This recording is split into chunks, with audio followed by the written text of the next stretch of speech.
Okay, I'd like to call the public hearing on zoning administrator's authority to obtain a search warrant. Today is May 8th, and it's 2018, and it's a public hearing. Will please rise and pledge to the flag.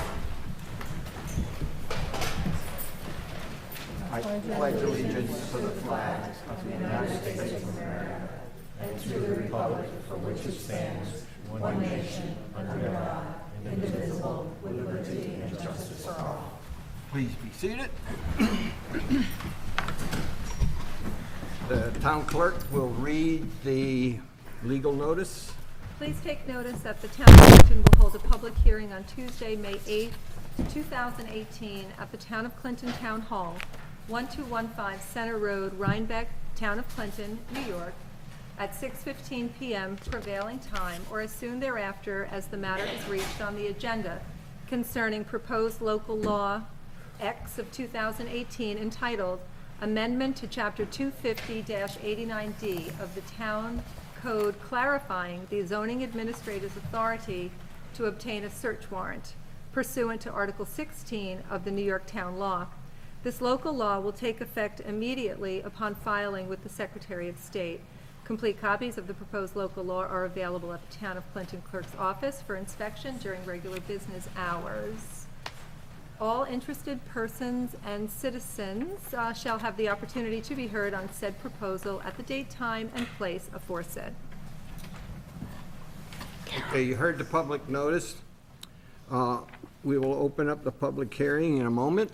We request that if you have a comment on this issue, to come up to the microphone, give us your name and street, and direct your comments to the board here, not to the audience. We're not having batters between you and the audience.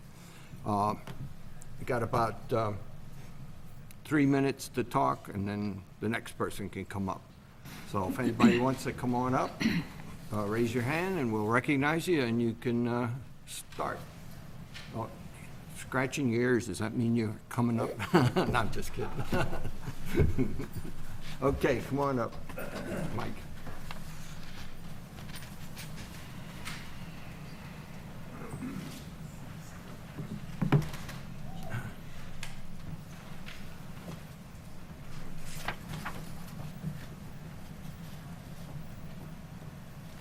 I've never been on this side of the microphone. Is it on? I hope it is it? Can you hear? It's not on. Ray, I'll check. Okay. Yeah, the whole system's down, 'cause we can barely hear you guys anyway, so. Oh, it is? Yeah, well, I'm not hearing you very well. Oh, you should, yeah. I can't tell from this end. That's on. Speak into it, I guess. I'll just go. Yeah. You're on there. Well,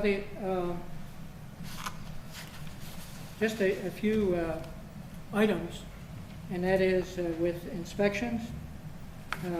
We say with the property owner's permission. I think that's important. In the event of same paragraph.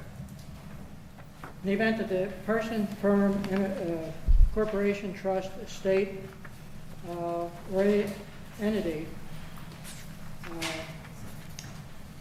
I would say refuses to allow the zoning administrator be replaced with if access is denied. You might want to consider that. The next is an affidavit of facts is mentioned.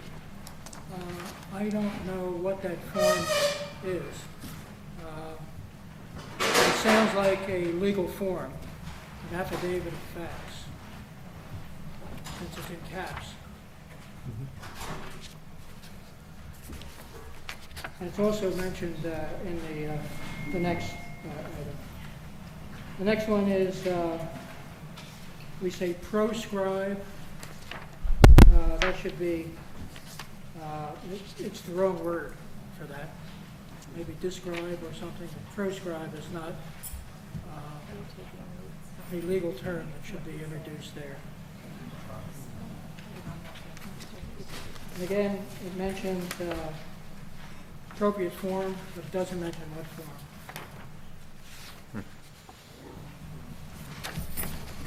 That's my 2 cents. Okay, thank you. Anyone else on search thing, local law? We'll wait a few minutes here in case somebody else wanders in, running behind clock time, because the next one's not starting until 6:25.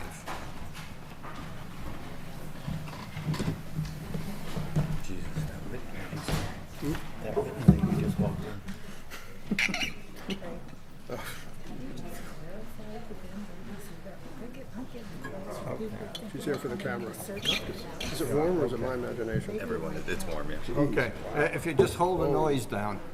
I'll give you a brief summary of what the intent and what this is about.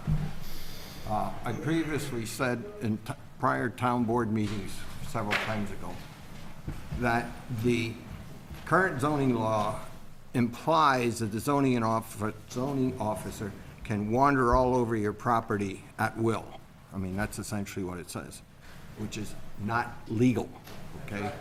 So we caught that, and this is to replace that freedom of operation. And what it requires is, if you read the thing in detail, that he goes up or she goes up, knocks on the door and talks to the homeowner and says, I have a violation that's been reported to me, or I see a violation, I want to inspect. They either say yes, and then he inspects with them or without them, or they say no, and then he's got to go and get a search warrant through the town justice system to go back and look at this particular violation. So it's not wandering up and down the street saying, oh, I want to see what the inside of this house looks like, or what have they got stored in the garage, or anything. It has nothing to do with that. It's looking at a particular violation and the reason for the visit. So all we're trying to do is put in place the process of knocking on the door, yes, no, and then going to the town justices, get a search warrant, execute the search warrant on that particular issue. Say it's too many junk cars, just to pick something. Say you got 4, you're only allowed 1. And then action gets taken based on that. It's not going to court, it's not doing anything other than allowing him to count the cars and taking whatever is the appropriate action after that. So that's what this is. It's not randomly searching houses or looking for things that nobody knows about and wasn't sent to him. So that's, So the prior law was what? the prior law let him, implied that he had freedom to just wander all over your property without any Correct. thing. That's all it was. And, you know, it's been in existence since about 1969, I think, is the first attempt at zoning. Zoning was thrown out a couple times, so I think the final one is 1984. But it had all the same wording. It was thrown out for various and sundry legal, administrative reasons. So that's all this is. All we're trying to do is clarify this process so that he's not getting shot at or whatever, you know. Some people get a little excited when you're coming on, like the revenuers you see on TV, you're looking for a still. We're not doing that.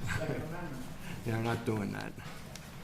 So, Can I ask you, it's 6:25, but do Okay. you want to put the air conditioning on? Do you want to override the system because it's hot in here? and- well, they got all the windows open already.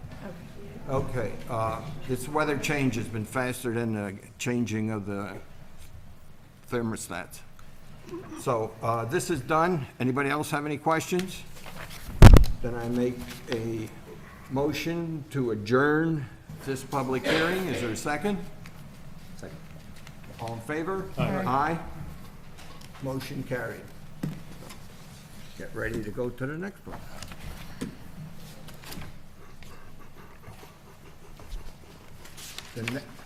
Ready? Yes. Okay, please, this is I call a public hearing of May 8th to order concerning the prohibited activities on all town-owned properties. Please rise for pledge.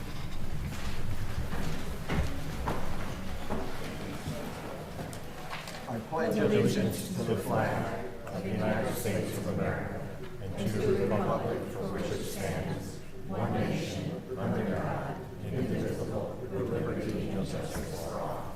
Please be seated. Okay, Town Clerk will read the legal notice.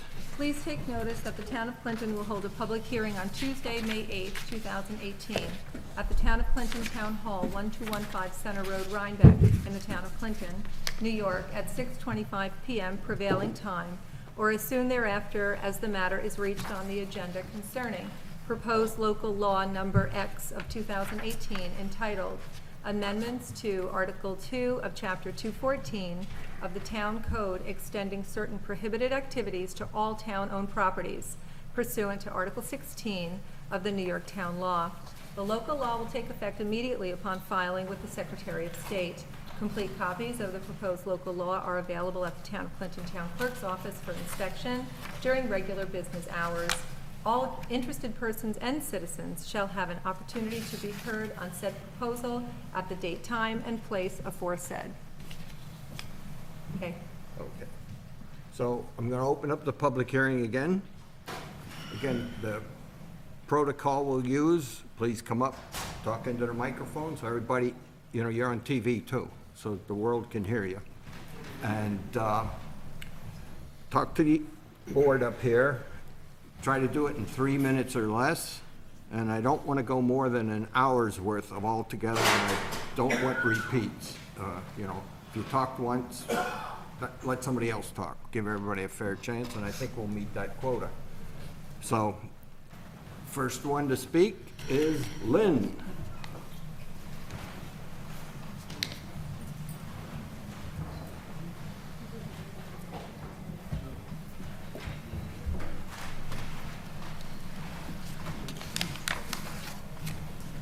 Lynn Tompkins, Center Road, Statsburg.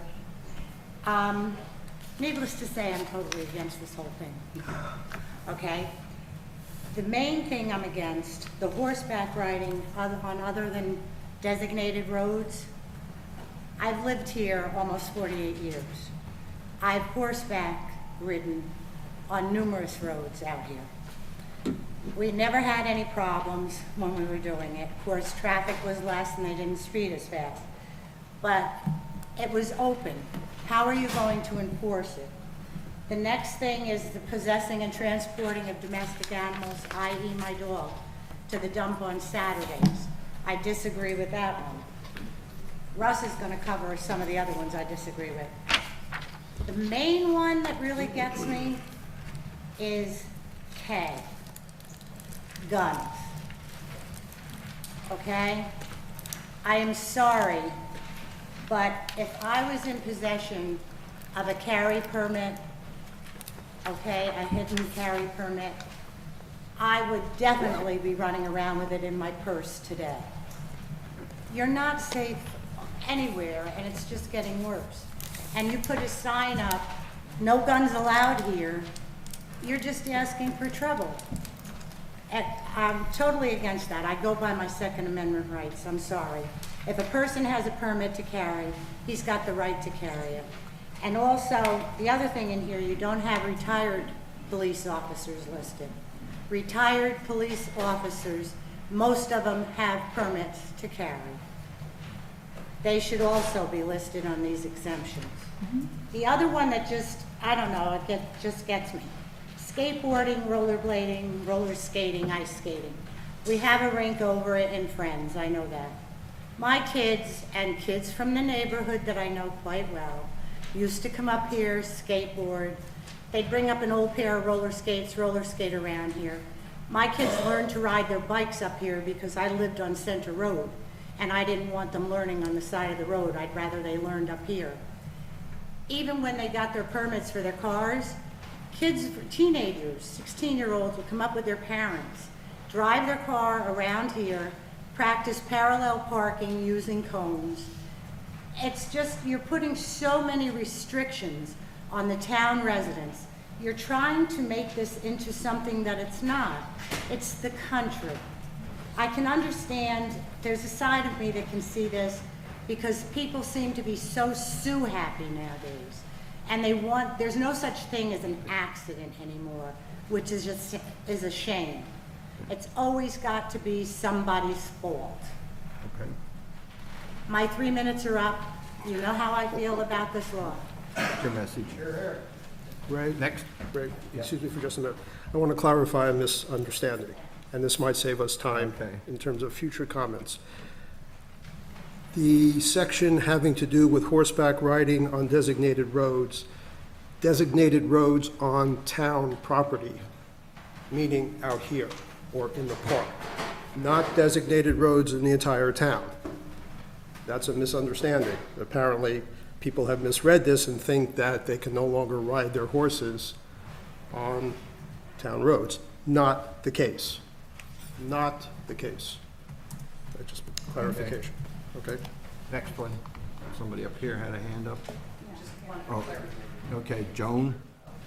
Oh, She you, was, okay, yeah. you were. Come on, Yeah. hop up here.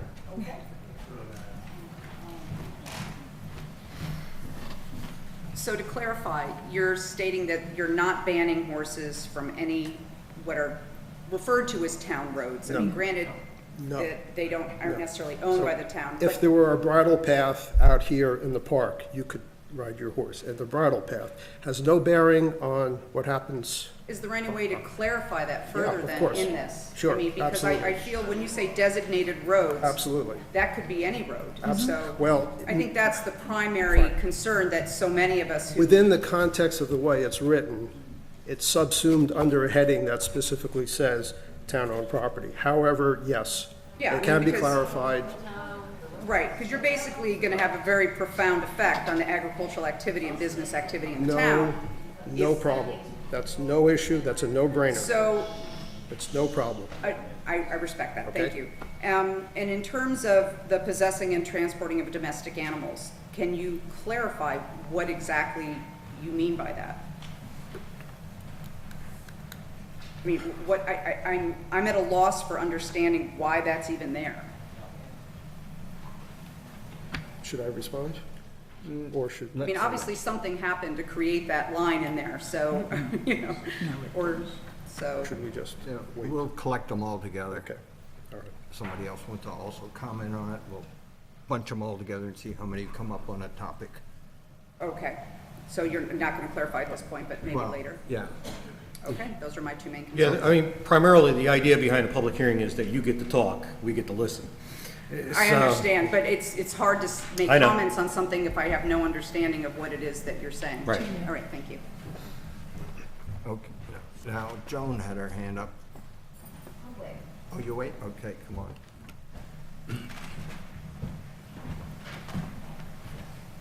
Good evening, I'm Zach Snow. I live on Slate Quarry Road, and I'm a trustee of the library. When this issue came up, I took a look at our policies, and I found that we do prohibit our staff from bringing guns to work, but there's no policy against our patrons bringing guns, and that frightened me, frankly. We have small children who are listening to stories being read to them. We have mentally impaired people who are looking at picture books. We have seniors looking at computers, and I could just imagine how stressful they would find it to see somebody walk by carrying a gun on our property. And if this resolution fails, I will ask the board to see whether we can do anything about that. But I'm sure that whatever we do, it won't extend beyond the library's premises, so it won't extend to this room, for example, where we have a lot of our events. And furthermore, with regard to this room, I find it frightening to come here and testify to or speak to you tonight, thinking that there are people in this audience who may be carrying guns. It's very clear from comparisons among states and between countries that the proliferation of guns does not create safety. It creates more gun violence. And this is a debate, there's too many other debates like this these days, but this is a debate where one side comes with facts and science and the other side comes with anecdotes and fear. And I hope you'll do the right thing and adopt this resolution. Okay, thank you. Want to come up now, or? No, you, the one, that- She you. did, she did. Oh, yeah, you did. Joan. Okay, Joan now, okay. It's okay.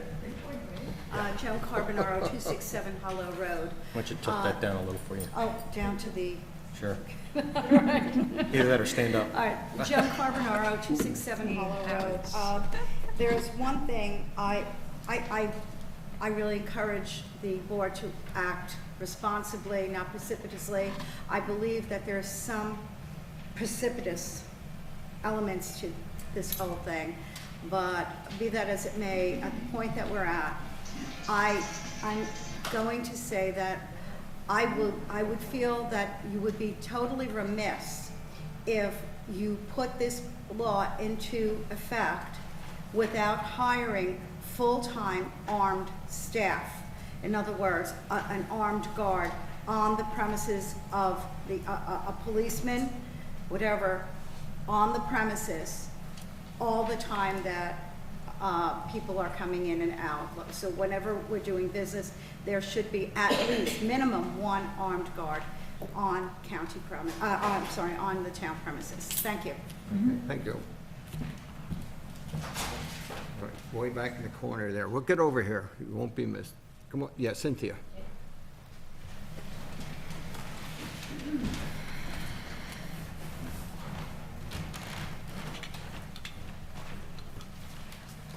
Hi, excuse me. My name is Cynthia Cook, and I live at 31 Willow Lane. And I'm here to speak in favor, in general, of the proposed change, but also to express some reservations about taking in toto a law that was written to refer to parks and put it in place for all town property. I think that that's leading to some of the misinformation and some of the anguish that people are feeling. And I'd like the board to consider crafting a law that deals specifically with these buildings on our town hall property.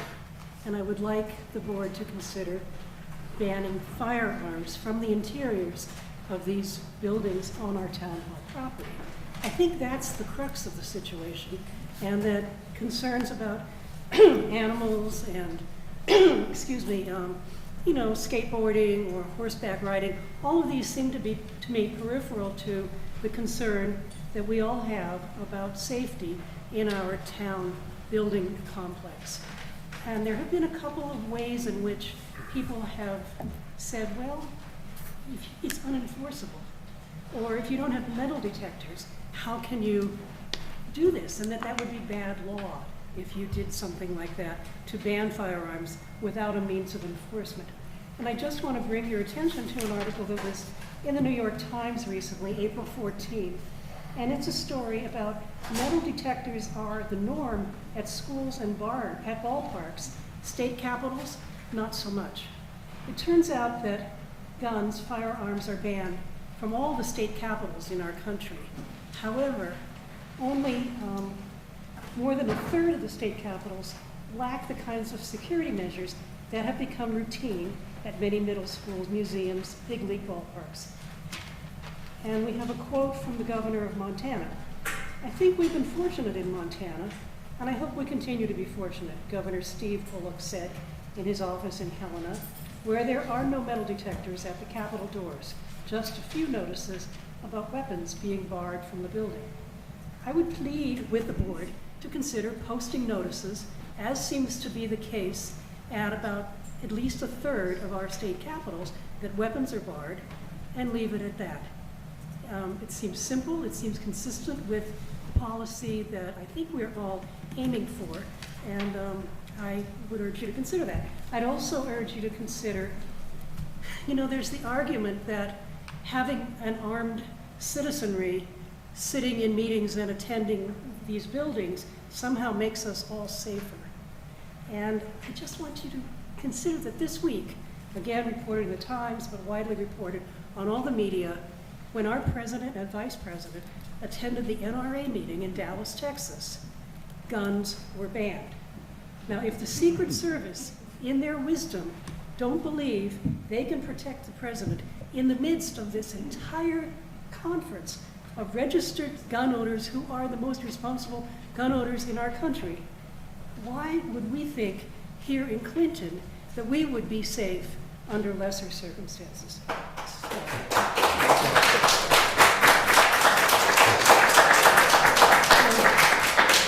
The other thing is, I'm just worried, my husband's on the board, I don't want him to be a target, and I know we all get so excited. We just go crazy, you know, when we have these public meetings, people's, you know, emotions rise high, and sometimes we lose control of ourselves. Let's not let guns be handy when that happens. Thank you. Thank you. Okay, Ken Crowder? Yeah, I'm retired. No, you talk up here At the or microphone. don't shout. Yeah. I can't walk too good, so. We'll take time for that. And I'm a little unsteady, but I'm a retired City of Poughkeepsie Police Sergeant, 27 years of service, and I can carry in New York City, and I don't know why I can't carry in the town of Clinton, which only has about 11 people. So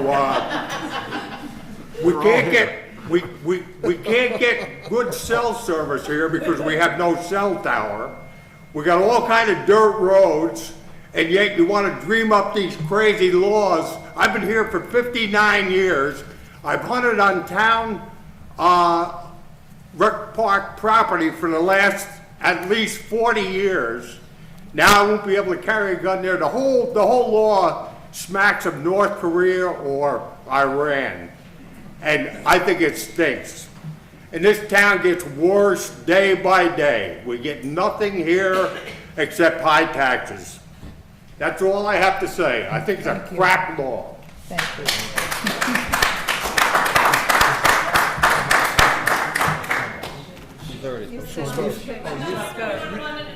Only Oh, one. I'm sorry. Yeah, only one shot at a time. And I'm sorry about that expression. One shot. We didn't catch that. Yeah. Ben Rathjen, Pumpkin Lane. I think just the whole law in general is ridiculous. The idea that gun-free zones are going to stop someone from coming in here and doing harm to another person is absolutely ludicrous. They're already if they're coming in here with a gun, intending to do harm, they're either menacing, assaulting, or attempting to murder someone on the property. Which you think they're going to be charged with breaking the law of a gun-free zone? Like, if someone is planning to do something, whether you ban guns, you see in London they banned guns and now they're trying to ban knives because banning guns didn't work. All these shootings happen in gun-free zones. The shootings at schools, the shootings in movie theaters, all these shootings happen in gun-free zones. So what do you think this law is going to accomplish, is my question. Okay. Thank you. Thank you. Okay. Jim, your turn.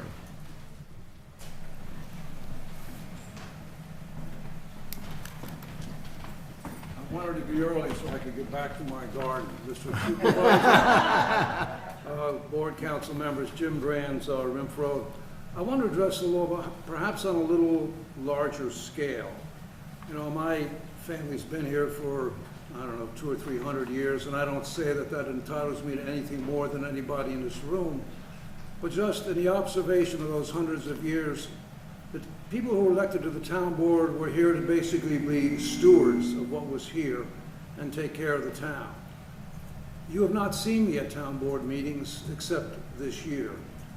And I sense a change with the town board that it's almost like we need a bill of the month. And it has to be an urgency about it, and it's a made-up issue that needs a solution. And we saw that with several this year I had to come out and address. And frankly, I don't want to spend my time reading the legal notices in the newspaper to see what you're up to next. I'd prefer that you just be stewards of what is here, because what happens is when you come up with these unnecessary meetings such as this for a law that's unnecessary and looking for a solution, you turn neighbor against neighbor. We've never had this before. And I think it's a danger, and I'm not sure you want to go down that road. This law itself, and I can disagree with something that's been said, if I read it correctly, and laws are strictly interpreted, that I can tell you. Nobody can be on a town road with a gun. No one could head to TNT and go hunting with a gun in their car on a road that's owned by the town. Now you can say, well, that's not our intention. Courts don't look at intentions, they look at laws. And I'm telling you, I see a real problem with that. So all I'm suggesting to you is to maybe in your own meetings, when there's not a group of people here, look at where you really want to head with the town. Do you want a big group like this coming out, pitting neighbor against neighbor month after month, as some towns do, or go back to just being stewards of the community? That would be basically done for hundreds of years, which is why your website talks about the picturesque and peaceful town of Clinton, if you ever look at it. Thanks. Thank you. Thank you.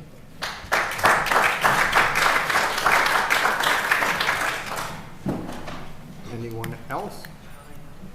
Oh, nobody else? You have Oh, a one-person rule. Okay, we got the one, I'm just trying to get all the ones and then Alyssa? Yeah, Alyssa Kogan, Stonehouse Road. I'm asking for you to table this law tonight. It does not apply to the property that you are talking about. This is not a park. This has nothing to do with recreation. This is our town seat, and what the law that you are sort of pushing on us, I feel is a lazy man's a way of putting a law into place that does not belong in this particular moment of time. So I'm asking you seriously to table it. Thank you. Thank you. Okay, Steve?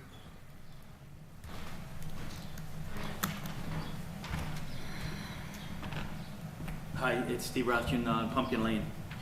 You know, every time that you propose a law and you enact a law, it takes rights away from citizens.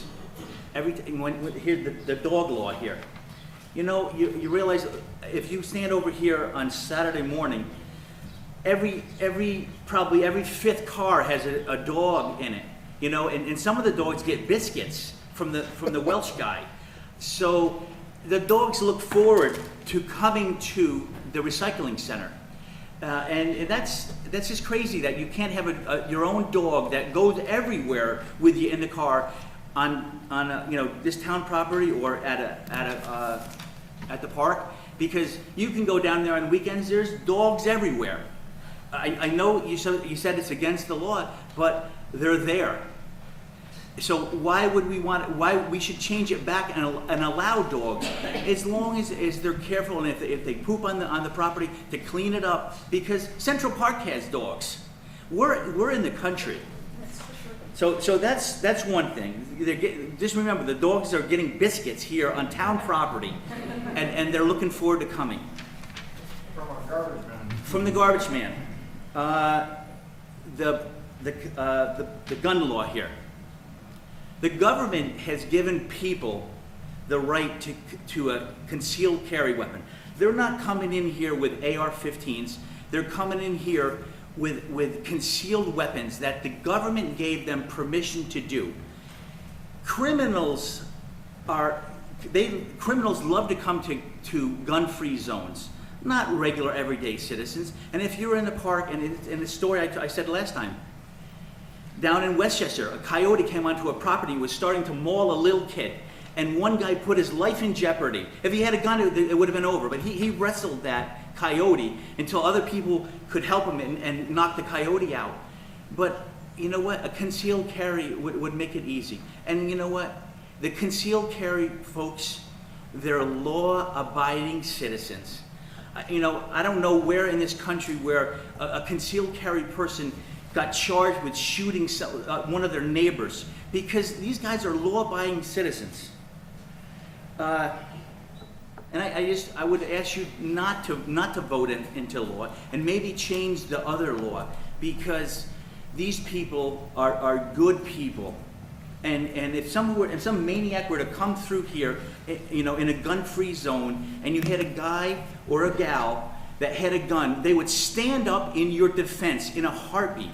That's those types of people, law-abiding citizens that care for our neighbors. So thank you. I appreciate it. Thanks, Steve.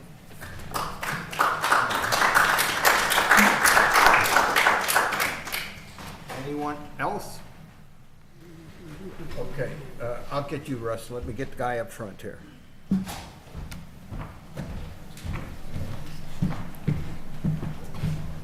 Hi, folks. Sam Lair, Hollow Road. I think you remember me by now.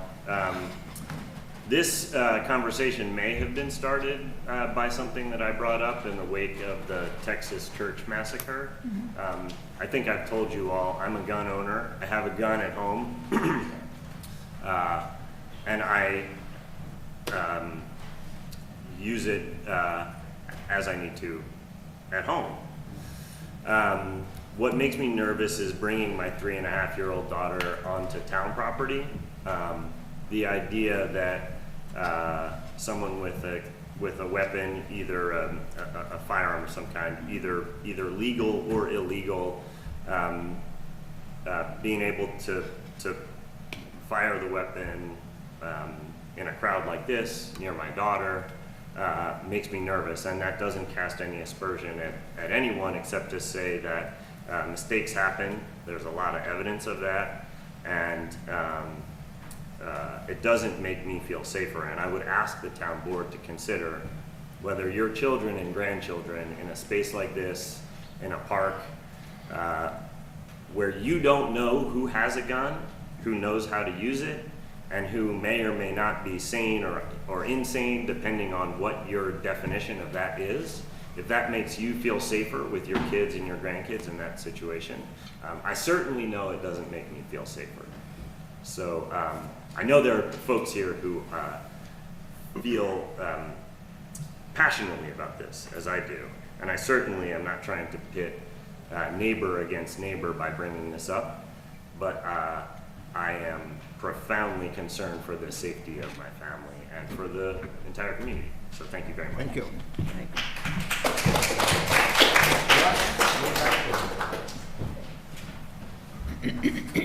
you.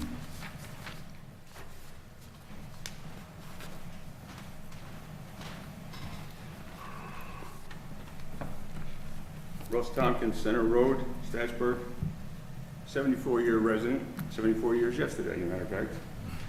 That's when I was born. I have a lot of problems with this law. I know Elliot said this was not intended to keep horses off of town roads, but some town roads are owned by the town. So it is in the first paragraph, prohibited parks and on town-owned property, those town roads being owned by the town. So that's very important. Also, under section B, operating a motor vehicle in excess of 10 miles per hour on town-owned property, which is some town roads. So now you're opening up some roads to 10 miles an hour. Tobin Drive, some of these different roads, 10 miles an hour. So I think that's an oversight on your part. Again, the horseback riding, I like what you said, because I looked up sections of law on horseback riding, and 1261 of the Vehicle and traffic laws apply to persons riding horses. Every person riding or leading a horse on a roadway shall be granted all rights and shall be subject to all duties thereof. There's another section of law, it's 1146, and it pertains to motorists approaching horses. And one of the main things is, and our people that moved into this town probably don't know this, no driver of a vehicle shall sound a horn when approaching or passing a horse on a public highway. The worst thing you can do is blow the damn horn, but a lot of people do that. So the horseback is very important. Possessing or transporting domestic animals. I wrote down that people coming in here Saturday mornings, I think it's more than 1 in 5, it's probably 1 in 3. I come in with 2 dogs. Every time I pick up my recyclable bags and the dogs hear the rattle, they're jumping at the door. They don't get out of my car, they're in the back of the car. I open it, the guy sees them, he talks to them, but they stay in the car. So that's over the top. And to transport a dog on town-owned roads would be against the law. If it's owned by the town, you couldn't transport it on town roads. I find it, I put, are you serious? As dogs are accepted at more and more places, include many hotels, you're taking away dog owners' rights in Clinton. Okay? Now, I will hit on the touchy subject, the Second Amendment. The U.S. Constitution partially says the right to the people to keep and bear arms shall not be infringed. This is an infringement. I looked up the definition of infringement. Here's part of it. The encroachment, breach, or violation of a right. Second Amendment is a right. You're infringing on that right. I would much rather have somebody in here armed that you didn't know when some madman does something that maybe that person can take him out. I just recently read an article about a woman who had a carry permit left her gun in a vehicle while her and her husband entered a gun-free area. Her husband was shot and killed by a person in there. The woman said she didn't hold it against the gun, but she held it against the law that she was not able to protect her husband because she obeyed the law and left it in the car. Interestingly enough, 2M, Section 2M of your law, has to deal with begging, hawking, peddling, selling, or soliciting on town property. Now, I would bring up a few points here on this particular thing. Very often around election time, there's candidates out here standing by the town hall as people are leaving and they want to hand them papers or flyers. Recently, one run for fire commissioner and was asking for votes. Politicians are out there. I've seen Joel Tyner out there. I've seen many people over the years out there running for office. In my way of believing, that's soliciting. They're soliciting support of the public, okay? Interestingly enough, Christmas time, the Boy Scouts sell wreaths out there. So now I guess we got to go against the Boy Scouts because they're a horrible group. Although now they are admitting women, so I guess they're coming along. So anyway, I like to kind of bet at the end here. I forget the term of it. I was never a great sports fan. But I think you have several points in here that are really infringing upon the rights of the people. And I would strongly urge that you consider those. You can do the rewording about horseback. You can do the rewording about the 10 miles per hour that is on a road that's owned by the town. You didn't mean that. You know, maybe you can do some rewording on soliciting, unless you don't want people out here politicking, or you don't want the Boy Scouts selling wreaths. And I know it's unpopular, but I am one of the opposition to this gentleman that spoke, who lives on Hollow Road, that I strongly believe in the rights of the Second Amendment, and I think you are infringing upon their rights by doing this. And I think that it is dangerous to do it. Actually, you're hurting yourself. Thank you. Thank you.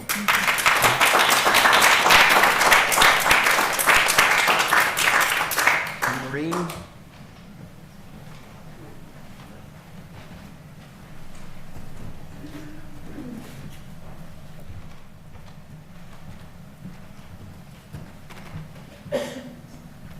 Noreen Kohler, Deer Ridge Drive. I've only lived in town 52 years, so I guess I'm not as qualified as some people. However, my father fought in World War I. He made me promise never to have a gun. He was 18 years old when he went to war. What he saw during that war, he discovered later he was the only survivor of his regiment. My experience with guns as a family has been terrible. Now, I know everybody here has a different perspective on this. I respect the people that hunt and that have a desire to have guns, and I don't have any problem with that desire. But I'm not sure I want them here in town hall. I don't want to come to a meeting, and I've come to, I don't know, 100 meetings in this town at least, where the Conservation Council has met and the town board has met and other groups. And I've never seen a firearm here except for a law enforcement officer in the back of the room. We had them there for a period of time. So that's my concern. I don't want to see guns here in town hall. Thank you. Thank you.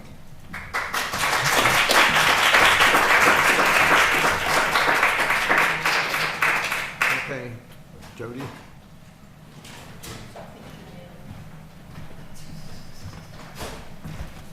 Name's Lisa Bittner from Woodley Lisa, Road. okay, I'm sorry. wrong Did name, not call me? sorry. Okay. I would also encourage the board to not vote on this amendment or article tonight. I think it's very ambiguous and there are a lot of things that are undefined in it. As an example, somebody mentioned selling of the cookies. That means there's going to be no raffle tickets. The library can't sell their raffle tickets anymore. Any firehouse raffle tickets that are going on can't be sold, I guess without getting a permit or something. I'm not sure. Also, the dog thing. Apparently, you're not going to possibly answer questions enough unless enough people bring up the same subject. So I will bring up the dog thing. Letter 11, L, disturbing the peace and good order by fighting or arguing or in loud voices. You've basically just defined every child that swims down at the rec park. You've made that a criminal.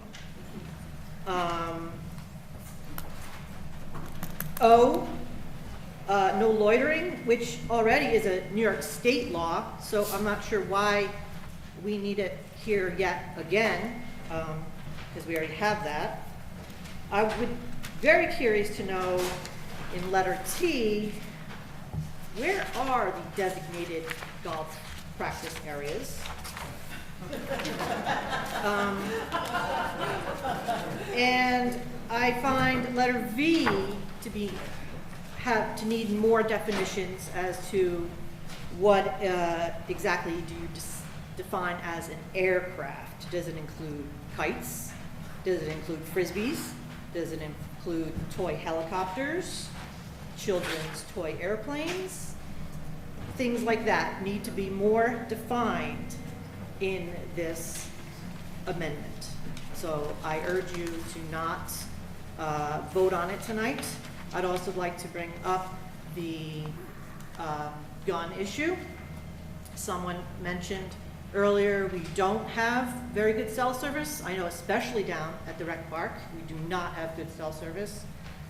I have been down at the rec park or at Friends Park alone with my child, and I'll tell you, I am very vigilant about who else is pulling up, because if it's someone that's meaning to do harm and I am not armed to protect my child or any other child that might be there, what is the response time? If I were to get cell service to begin with, what is the response time for police to come to either of our two parks? So please, I urge you to not vote on this tonight and to separate out things and define them more clearly. Thank you. Thank you. Okay. Yep. Yeah, you. Mr. Auspitz. Oh. It's Mr. Auspitz. Okay. Yeah. I try to remember everybody's Jack. name, but it's hard.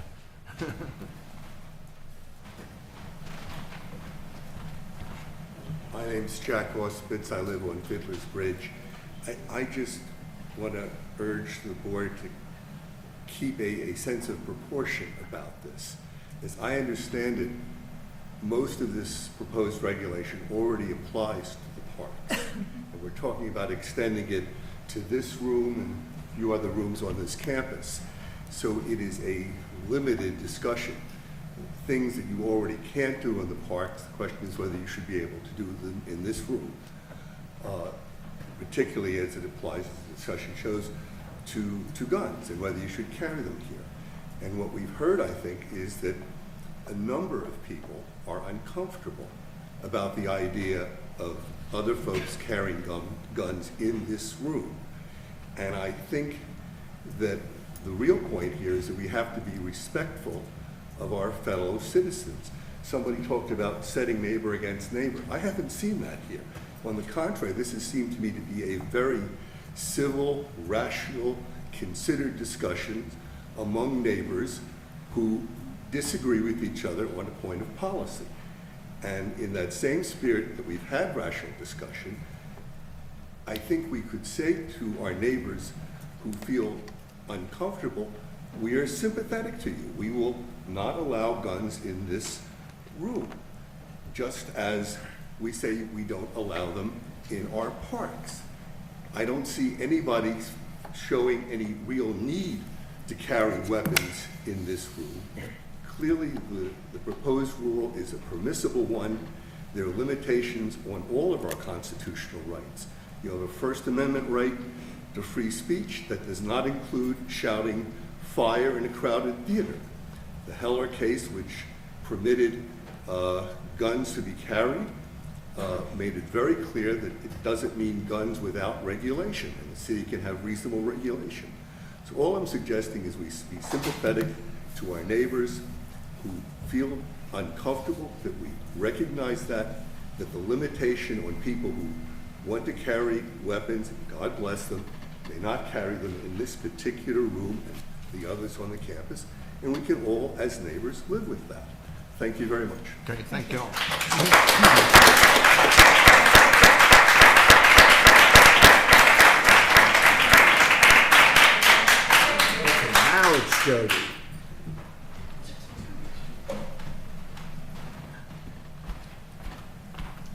Jody Rathjen, Pumpkin Lane. I have so many opinions on this, and fitting them in 3 minutes, anybody who knows me knows that's going to be hard to do. So I think it's safe to say that the people in this room in this town are never, ever going to agree on the issue of gun control. There's too many sides, there's too many opinions. Right now, I can tell you, I am living proof that guns can be and are harmless. I do not own a gun, I never have, but I have lived most of my life in homes where guns are present, and I tell you, I sleep way better at night, knowing, living out in the boondocks like this, if somebody or something came to harm my family, that I was protected. I had ability to protect myself. I've seen how long it takes police to come out here, and it is longer for them to get here than it is for somebody to shoot somebody and get the heck out of here and be gone. So, as a town, I think you need to bring this down to a very practical issue, and I know somebody said, oh, this isn't the issue, but it is. This is a list of laws that we already have in place in our towns that are clearly not enforced because we have no way to do it as a town. You're not enforcing the snowmobiles on town parks, you're not enforcing the dogs, you're not enforcing loud music, drinking, any of that stuff is already not being enforced. People who might come in here, and I know for a fact there are people in this room right now with a gun, and every one of you are safe, regardless of what you think.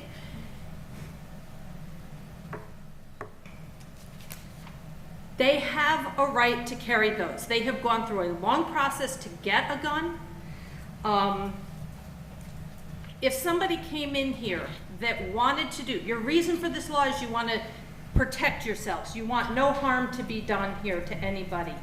Somebody who wants to do harm to you doesn't care that you have a gun-free zone. They're going to do harm regardless, because it's already illegal to murder, it's already illegal to assault, it's already illegal to menace. So they're covered, those issues are already covered by laws way bigger. If somebody came in here and decided to let loose and shoot on everybody, the judge isn't going to care the town of Clinton had a gun-free zone, okay? It's not gonna matter in the long run on that. So it's a waste of our town's money. I'd like to know how many tax dollars have gone towards preparing this, or will go to the future of rewriting every word of this law. It's a waste of my tax dollars. So you can't enforce it, you can't prosecute it. Is it practical? If you do this, people who have concealed carry, concealed being the key word, you don't know who has those guns. So what are you gonna start? Stop and frisk? Is that gonna be your job, Elliot? You're gonna sit by the door when somebody comes into the offices and you're gonna frisk them down to make sure they don't have a gun? Because you won't know unless they pull it on you. Most people. I thought you weren't responding. No. So, okay? I think I should answer. You can, I think I have a right to respond. you can respond when my 3 minutes are up.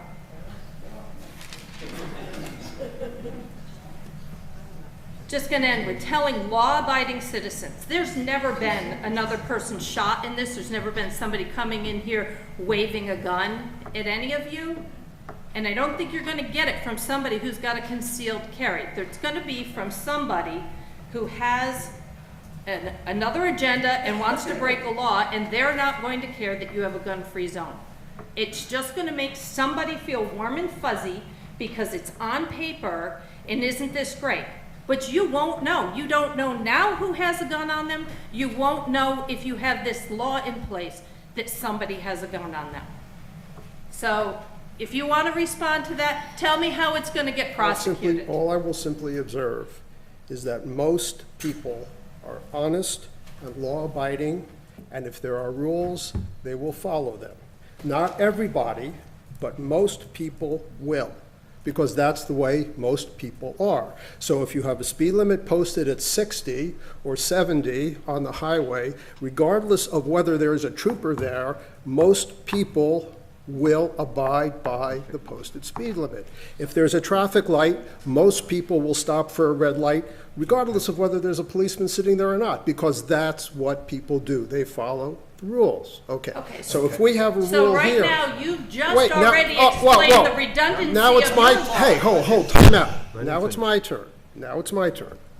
If we have a law that says you can't bring guns, no, answer your question, I'm not going to search anybody. Nobody's going to search anybody, but most people will not bring their guns into town hall if there's a law that says you can't.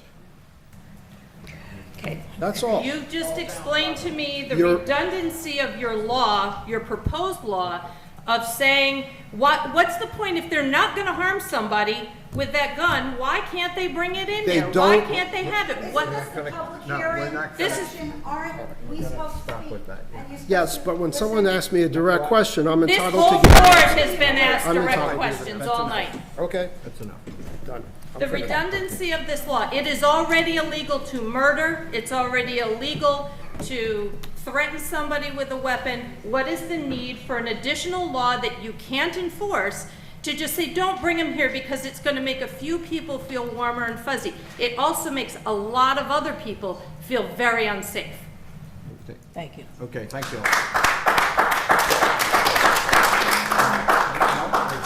Another, no, behind Joan, that lady, I don't know.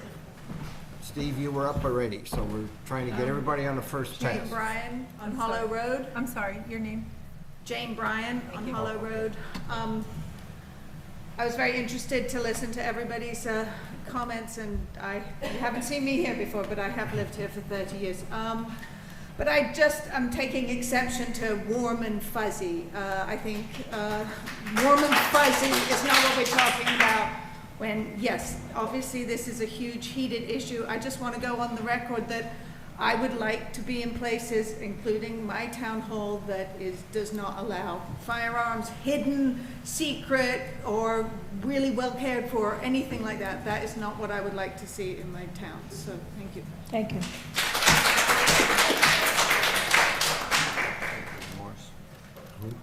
Richard. Oh, Rich, okay, way back there. Your hat was hiding your face. Yeah. Oh, no, the sun. You were lightly chastised earlier by Jim Brands for not being a proper steward. And I want to commend you for being a steward. This is a tough topic, and you're bringing it up. I don't have the answers, and I'm not going to pretend to, but at least bringing it out in the open, that's being the steward of a town, and I commend the board. I personally am more comfortable without guns because I believe the statistic that when there are more guns, more gun accidents happen. And it's just that simple. I'm not an anti-gun nut or a pro-gun nut. I just am more comfortable knowing that there are less things around that are quite harmful. Certainly, a lot of good points have been brought up tonight, and the law needs to be clarified.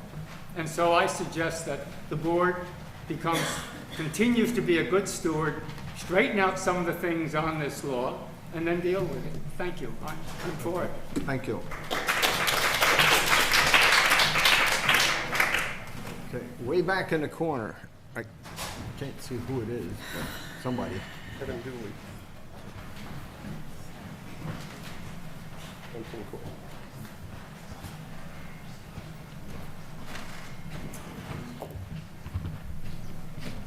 Kevin Dooley, Hampton Court. I was here last time and I gave you the national crime status, right? That 98.4% of mass shootings are done in gun-free zones, right? Now, as a responsible gun owner, right, it is my responsibility to safeguard my weapon. And you're asking me to leave it in a truck for someone to take it out of my truck while I'm in here because you want it gun-free. Now, the person that's gonna come in here is gonna look at this place and go, I got free reign here. I know no one in there carries a gun, right? So I'm gonna come in here, I'll shoot the place up and I can walk out. They talk about cell phones and stuff like that, right? You have to understand, it's the illegal guns that are causing the problems, not the people that have went through the process to get their guns, right? And how long have they had them? And can you tell me of an incident that happened here from a person that had a legal gun. All right?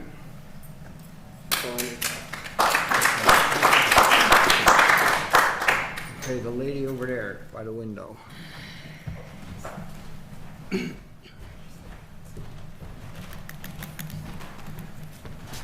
Hi, my name is Randy Sackheim. I live on Deer Hill Road. And firstly, most of the guns in mass shootings have been legal, not illegal. That's a point. But mostly I just want to say that I want to throw my 2 cents in about not being at all comfortable with guns in public places. People get upset, tempers run high. I think there are lots of people who are very well trained who can lose their temper. You don't have a gun, no one gets shot. You have a gun, maybe people can get shot. I sleep at night better because there are no guns in my house or anywhere near me. I grew up in New York City where next to nobody has guns and people live in peace really well, millions and millions of people. So I think we just, I don't think that public forums are a good place to have weapons. That's it. Okay, thank you.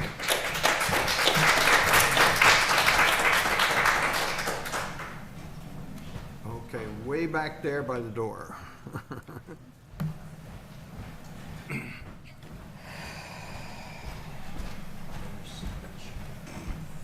Hi, I'm Kathy Evans. I live in Hummingbird Way, and I just want to go on record saying I'm in favor of the new proposed law, and I want to thank all of you for dealing with such a difficult issue. I think it's really commendable, and I thank you for taking it on.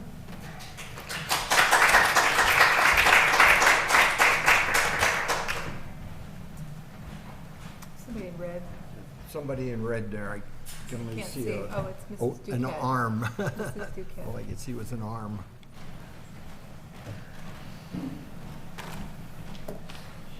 Bernadette Duquette from Cookingham Drive. And again, I want to thank you, all of you. I do understand what a difficult subject this is. I'm glad that you're listening to us. And some things, I don't know who said them exactly, so, and it doesn't matter. But one of the comments was is that, you know, some people don't want this and you need to listen to them. I'm one of those people who do want restrictions on guns. And I'm the other 50% will say. And thank you for listening to both sides, because it is very frustrating. And for me, as another gentleman mentioned earlier, I do appreciate, or it makes me nervous to be around guns. Now, I can qualify that by saying that my great-grandfather was a gunsmith.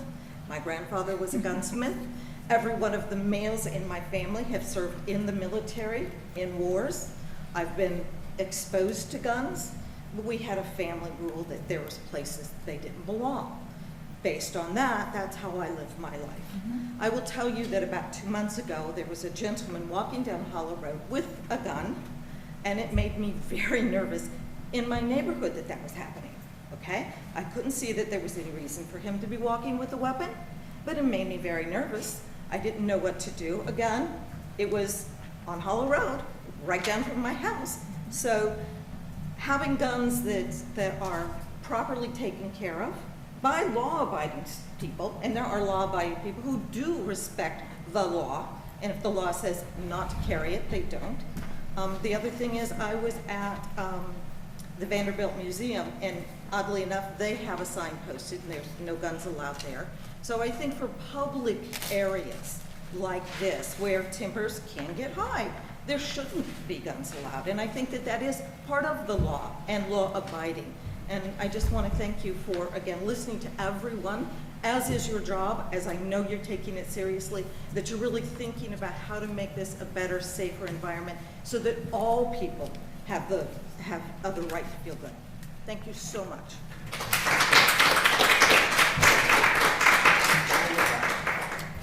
Yep, Art.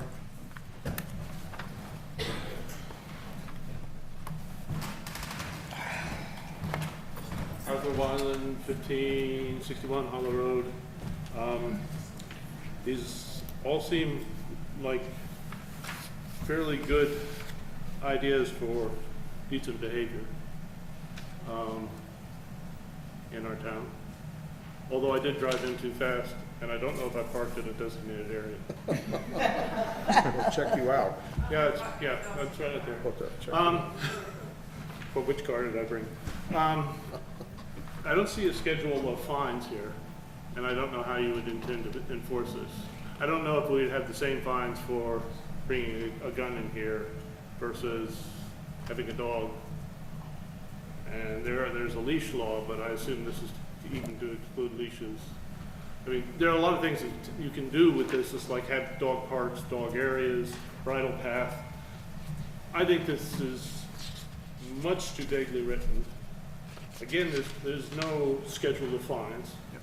And it's one thing to have a set of rules possibly to post that guns are not welcome here, which is different from a law that has will try and get you arrested and whatever, and $300 fine for the first offense. And I don't know who's packing tonight, but I have a suspicion of a few people who I enjoy being around who might be packing tonight. We've had this problem with the firehouse, and for less than 30 hours of armed deputy sheriff protection, we spent almost $4,000 of taxpayers' money. So I don't know which of these buildings are going to be secured and how they'll be secured. I grew up with guns. And my neighbor's dogs leave things on my property. My neighbor leaves golf balls on my property. My neighbor's a good neighbor. You know, you have to live with some stuff. That's it. Okay, thank you.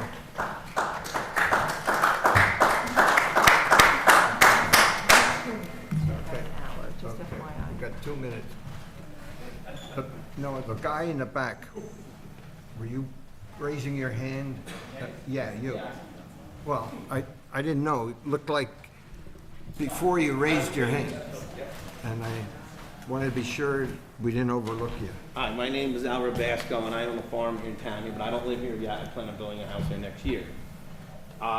With that said, I've heard both sides. I am a pro-gun owner, and I carry a gun, and it's a lifestyle to carry a gun. It's a big responsibility. To say don't carry a gun, like I didn't know there was a law in effect at the park. There's no sign there, correct? That's right. So, I mean, you say you would hope that we wouldn't break a law. To get a full carry permit is a very difficult thing. Matter of fact, I can carry in 38 states. So you have all these little town laws. The town is just taking on something that really just going to be a nightmare because of that reason alone. Imagine being in a state that I'm like traveling through that I'm legal in, and there's no sign in a park and I want to pull in, and I'm really breaking the law. I didn't know. I've heard people say, well, you know, a lot of these gun shootings were legal. They're not. If somebody walked out of their car with a shotgun, they'd be arrested.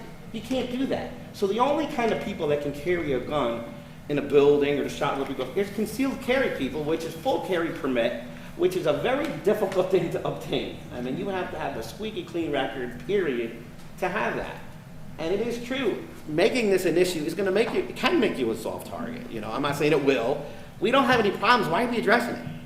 I realize we got people say we don't want guns, but you're not going to stop it. But I'm not breaking the law, even if you make that law, because there's a contradicting law that says I can carry it. So really, all it would be is a lawyer bill, unless obviously somebody shot someone. So basically, you're not breaking the law. You got to leave the state to do the law. We have the toughest gun laws in the country. Our full carry permit issue, and you're saying, it's not safe for your kids. Well, if you go to the A&P, guess what? And I know for a fact in this room, there's been a dozen guns in this room at one time. You guys have never known it. It's never been an issue. So long guns or AR-15 or anybody that walked out of their car and you called the cop, you'd be arrested. Anybody here. So the only type of people that can have a gun is a full carry permit owner. And to do that, I mean, it's a difficult thing. If it doesn't make you feel safer, fine. There's some people, my sister would never carry a gun. My wife, forget it. I'd say run before you touch one of the guns. Because she couldn't, it's a different thing. So, we're going to agree and disagree, but for the town to get involved in this issue is suicide. Politically, it's just crazy because you'll never get the law right. The issue is a state law, and that's the way it should be. So the only kind of gun you're trying to prevent is a full carry pistol permit owner. And if it was a town law, I'd ignore it because I'm legal still. The only time you'd know I had it if I had to draw it. If I had to draw it, that means my life or somebody else's was on the line. Thank you. Thank you.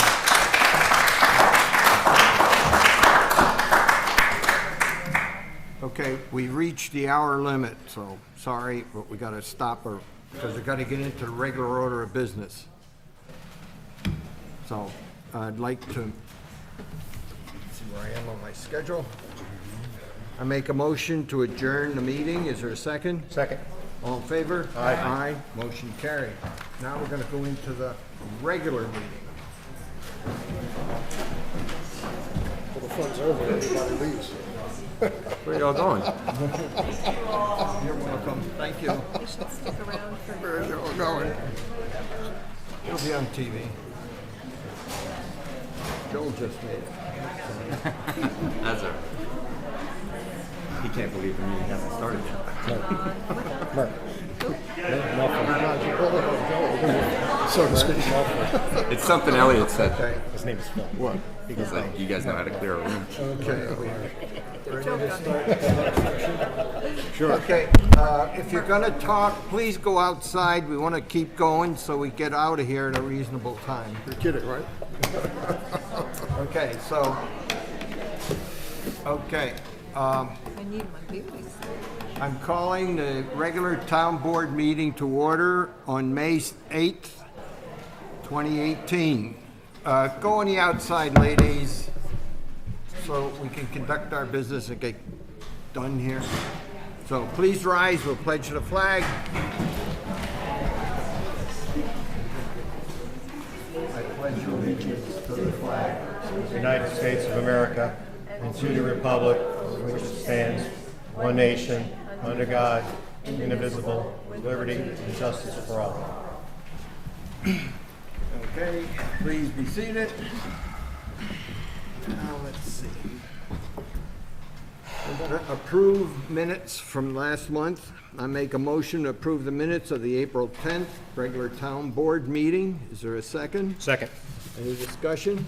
All in favor? Aye. Motion carried.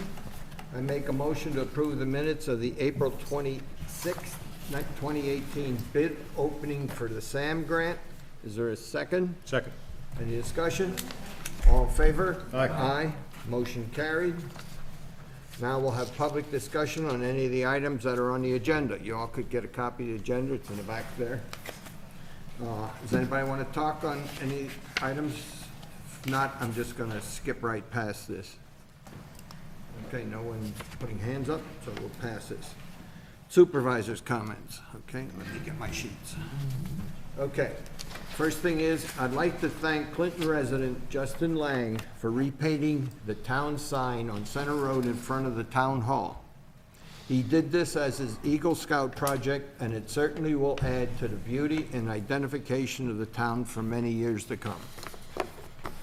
The Town Hall offices, Court and Highway Department will be closed for Memorial Day, Monday, May 28th. The Town Recycling Center will be open on Saturday, 26th, as usual, from 8 a.m. to noon. The next one is New York State law on prohibiting outside burning ends on May 15th, just in case you didn't know. So don't start burning yet. Okay. Now, I did get a last-minute notice. Oh, here it is. This afternoon late, so I couldn't wordsmith it too good. It's from the Census Bureau, and they're seeking application for what they call partnership specialist positions, and this work is at home. You do it out of your home as part of the census thing. I think it's going to be mostly in 2020, but the partnership specialists develop partnerships within their assigned geographic area with state and local government leaders, community-based organizations, faith-based groups, schools, media outlets, businesses, and other grassroots entities in the communities. The initial cutoff for the announcement is May 18th, and applicants who apply before cutoff date will be considered first. The announcement will close on Friday, August 3rd, 2018. So these will be for this area, and we'll post it on the bulletin board back there if you want more details, and also in the library so you can get it, and maybe even put it on the webpage. Yeah, sure. Okay. The other one was, we've had a couple comments on it. There was a technical problem on placing the April 10th town board meetings on the town's Cablevision scroller and on YouTube. This activity has been done several times previously by the same person with no difficulty. Efforts are underway to see if it can be made available. The published minutes will be on the town's webpage giving the details of the meeting. The most interest during the public comment session was to have a public hearing on May 8th, town board meeting, on the proposed prohibited activities local law, which we just had. So that's what that is. Now we're going to start on the reports. Planning board. Planning board has met twice. First meeting April 17th. It's a relatively full agenda. There was a site plan special permit application for an accessory dwelling on Shadwell Lane, which was approved.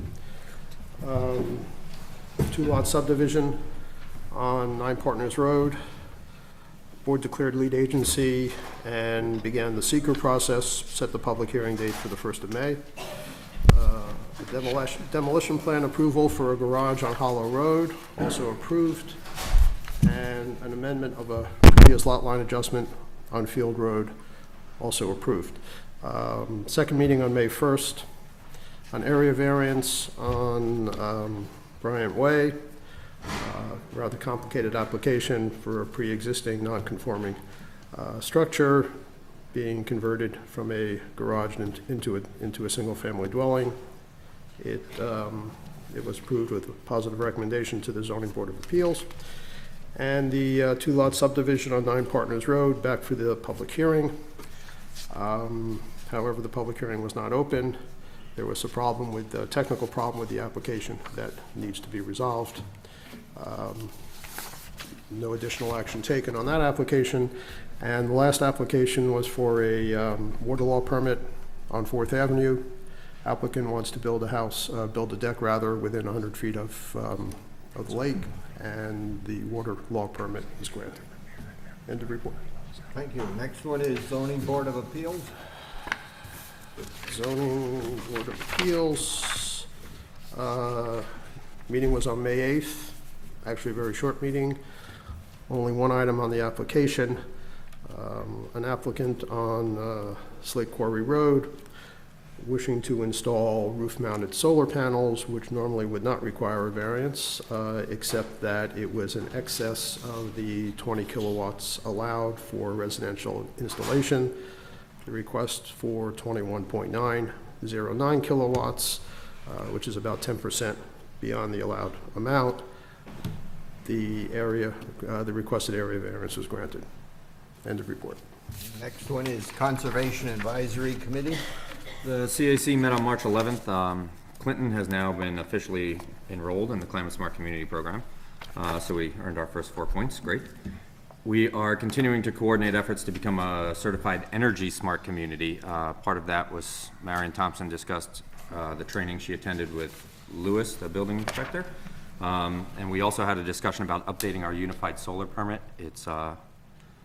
It's not the most up-to-date one that the state issues, so I'm going to be working on that, and I'll present it next month to the board. We had a discussion about updating, upgrading streetlights to LED fixtures.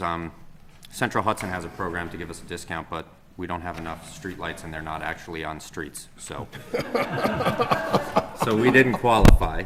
And the CAC has created welcome folders that are given to new homeowners in town. Elliot has helped draft an addition to the folder reviewing town of Clinton zoning laws that is being added to it.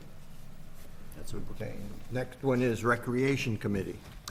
The Recreation Committee did meet on April 30th. I have a very lengthy report here, but it really is the time when all of our programs are activated for the summer, so it's important that I just go through this very quickly. The pavilion fees for everyone that wishes to use the park and the pavilions is $150 for residents, $250 for non-residents. There are still some openings for the pavilion.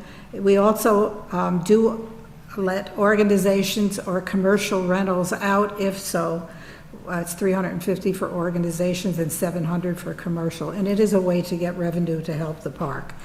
Summer camp, which is grades K through 5, the fees are $75 a week for the residents and $175 for non-residents. And I might add that this is very reasonable compared to other parks in the county, and we have swimming, which they do not have, okay? The camp weeks are July 9th through 13th and July 16th through 20th, August 6th through 10, and August 13th through 17. We also have swimming lessons available. For non-campers, it would be $25 a week, and for campers, it goes with the camp registration. Summer camp for middle children, we're looking at doing that for grades 6 through 8, and we will do something. I don't have all the details yet, but there's a whole cadre of kids in there that need to have some kind of activity for the summer. Basketball camp, we're going to have one of that for those of you who have seen our basketball court. It's fabulous. We're going to have one on from July 23rd to the 27th, as long as we can get a minimum of 6 kids to sign up. And that'll be $75 a player, which is still quite reasonable. We're also working with Denise Berry to have all the paperwork done for all our lifeguards. The park opens Memorial Day weekend officially for swimming. Adult summer basketball leagues, we're entertaining them, and we will be signing up some basketball leagues around the county, and we charge $100 a team, which again will bring in revenue, and it'll optimize the use of our basketball courts, but not to the deterrent of having our residents use it. New equipment in Franmark Parks, we need some new equipment like a merry-go-round, lifeguard chairs, and ADE, which is the equipment in case someone has a heart attack. We need, we're trying to put up signs that really clarify our opening and closing of the park. We are looking to form a committee that will open the gate in the morning and close it at night, which right now has been a problem. It closes at dusk and opens at early in the morning. We're looking to get mulch and beat sand and that kind of thing. We do have a custodian 3 days a week, Tim Lawler, a young man who's been working on highway and who's doing a fabulous job. We need a new roof in Franmark Park, and that's going to be done in May. And then we discussed other improvements that we want to look at for next year's plan for Friends Park as well. End of report. Thank you. I just want to throw in one thing, because Parks reminded me of something, and it's really more directed to Michael on the CAC, is one of the things that Barbara Mansell would do. She would reach out to Omega Institute and ask them for an extension of an application that would allow town residents as well as Rhinebeck to use the facility, and they've been granting that for the last several years. But Barbara usually is the one that reaches out to them, and so I would say that when you have your next meeting, maybe you could mention to Barbara if she could reach out to Omega and see if they'll still extend that. I think they do. Is it on the website right now? Well, that's the old application, Okay. right? It All right. is. Mhm. Okay.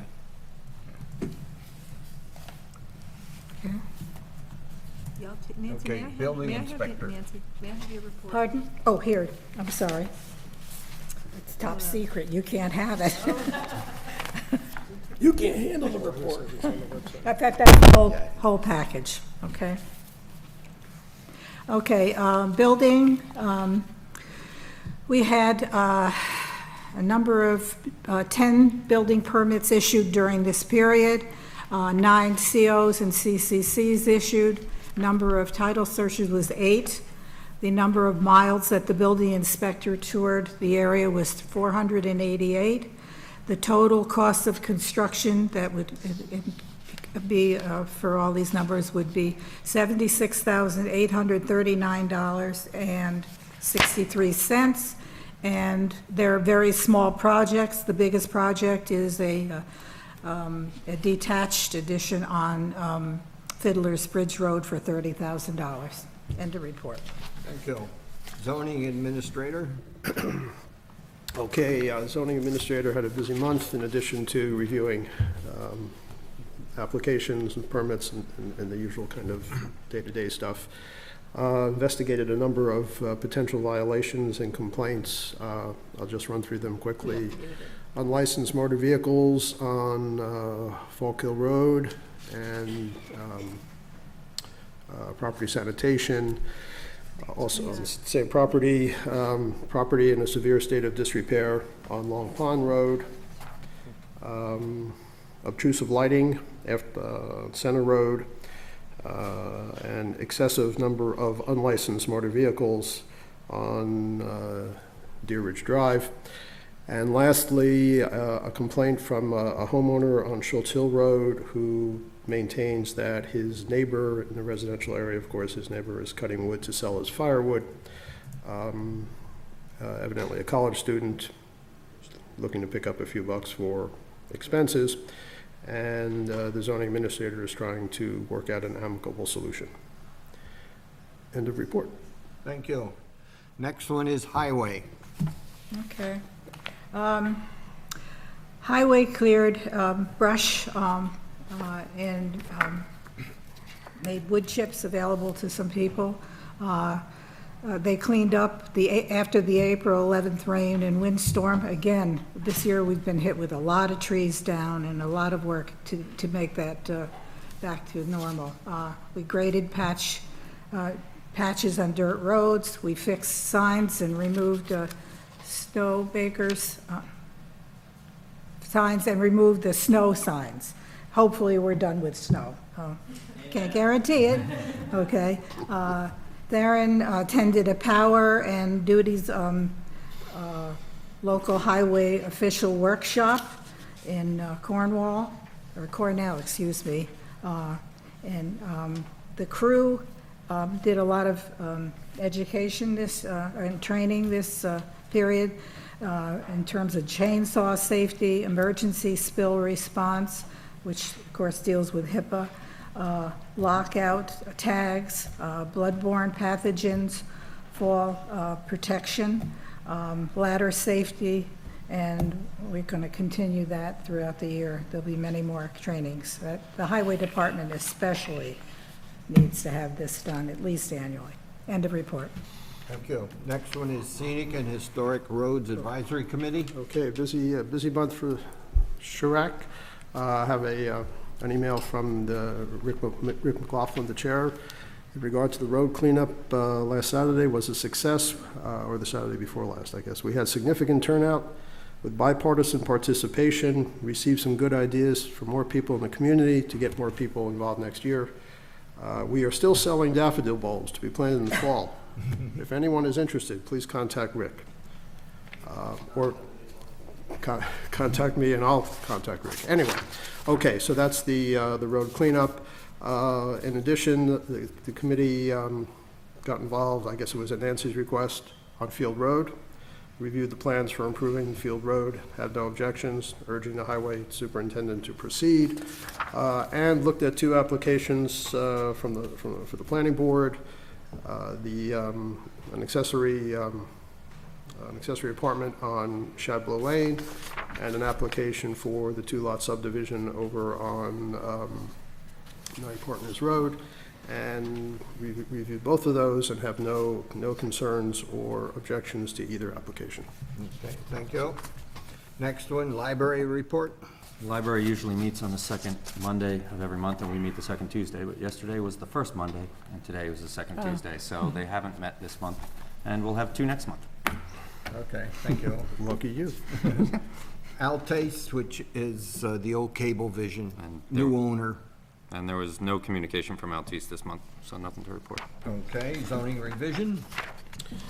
So we're getting close to the end, as we had hoped.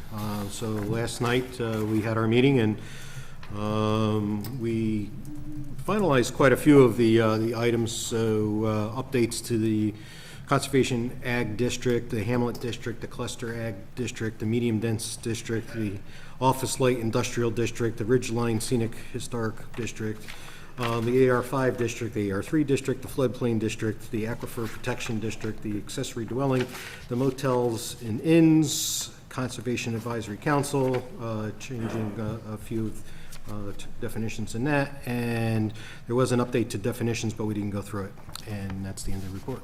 Okay, thank you. The next thing is proposed transmission lines. I think it's good info. There is no change in the status of the new power line activity going through Clinton at this time. There will be no power line workshop after this town board meeting. As soon as I get something, I'll tell you. But Albany is very quiet. They don't tell us anything yet. The next one is a WIC report, which is new, which we haven't normally had often. They meet quarterly. The quarterly meeting. Tell 'em what WIC is. Yeah, it's the Wappinger Creek Watershed Intermunicipal Council. Their quarterly meeting was held on April 27th at the Milan Town Hall. There was a presentation by the Environmental Facilities Corporation. The EFC provides low-cost capital and grants for water quality improvement projects, including wastewater and drinking water infrastructure projects. The town of Clinton does not have any municipal water infrastructure, so this presentation didn't really apply to our needs. But I was able to have a conversation with the presenters afterwards, and they gave me some guidance on places where we might be able to find funding for private homeowners to do projects on their own private wells or septic tanks, to find some government funding for that. So I'm going to look into that stuff, and if there's Good. anything to report, I will. Thank you. Any other reports somebody wants to give? Okay, we'll move on to old business. This is Good Energy's electricity proposal. The New York State Association of Towns and Conferences of Mayor have announced a new municipal aggregation and community choice aggregation program called New York Municipal Energy Program, operated by Good Energy. I submitted the Central Hudson electricity usage information to them and received no proposal yet. When the analysis results come back, we'll schedule a public workshop to have them describe their benefits and have the public ask questions concerning their benefits. So there's nothing happening there. Okay, the next one is the approval of the zoning administrators issuing search warrant. As I said previously, the current search warrant law implies the zoning administrator has more search abilities than are legally available to him. This local law clarifies his abilities to do a legal search and provides the process. Now, the comments that were made, one was the zoning, was the affidavit. That is a New York State document. And there are copies, I mean, I can search for it and get it, but there are copies of that. So that takes care of all of that question, and the difference between the two words, I don't know what to do on that, that he's brought up. That would be the only other significant thing here. Get this thing here. The word proscribed, I could change it to described, which is, I think, the word he was looking for. And I think we can still pass the law based on that one word change. So with that word change from proscribed to describe, I make a motion that the town board approves the following resolution. Be it resolved that the town board approve resolution number 28 of 2018, adopting local law of 2018 of the town of Clinton entitled Amendment to Chapter 250-89D of the town code, clarifying the zoning administrator's authority to obtaining a search warrant. Is there a second? Second. Any further discussion? All in favor? By roll call. Okay, we'll start here. Aye. Aye. Aye. Aye. All ayes, motion carried. Okay, the next one is local law on the prohibited activities to all town-owned properties. Elliot? Well, I think in light of all the comments we had, actually, it was a very spirited discussion here, lots of opinions on all sides. Very useful comments, concerns, reservations, questions, and so on. I'm going to suggest that we withdraw action on the proposed law tonight, pending further review, discussion, and perhaps reintroduction at a subsequent meeting. Okay. Do you want to make the motion? So moved. Oh, we don't need the motion. No, you're good, yeah. It's withdrawn, so we're not, Well, I'd like to make a comment, because Yeah. I think this is really snowballed out of its original intent, and there's been a lot of comments made as to some things that are in the law currently that maybe shouldn't even be in the law. I mean, we've been talking for over a year about having a dog park, and the fact that people are walking the dogs down there, I would like to prescribe where they can and where they can't. I mean, obviously, we don't want the dogs in the beach area, and we don't want it playing where kids are playing ball, or in, you know, the playground area, because obviously the dogs make a mess and they're not, you know, selective as to where they go. So, you know, I think there's a lot of changes to the current law to remove things. We can revisit both. And so I would say that we need further, quite a bit of study. But originally, when this really started, the conversation was after these mass shootings, and I've had an opportunity to attend several active shooter seminars, and they're put on by the Sheriff's Department. The two that I went to were at the Columbia County Sheriff's Department, but Dutchess County also did one 3 Saturdays ago or 2 Saturdays ago at the Emergency Center. And basically, you could find this information at ready.gov/active-shooter. So the 3 things that they really talk about is run, hide, and fight. I mean, obviously, if someone came into this room, where would you run? I mean, there's 3 doors, but I don't think you could run fast enough to get out of the way. Hide, there's no place to hide except for under this dais, and I don't think that will protect you either. So realistically, it comes down to fight, and so things that Jody and Lisa and other people have said in regards to defending yourself, I mean, that really what it really comes down to. So I think it really comes down to the fact that we are very divided on guns. But we were originally supposed to be looking at how do we become proactive as to what to do.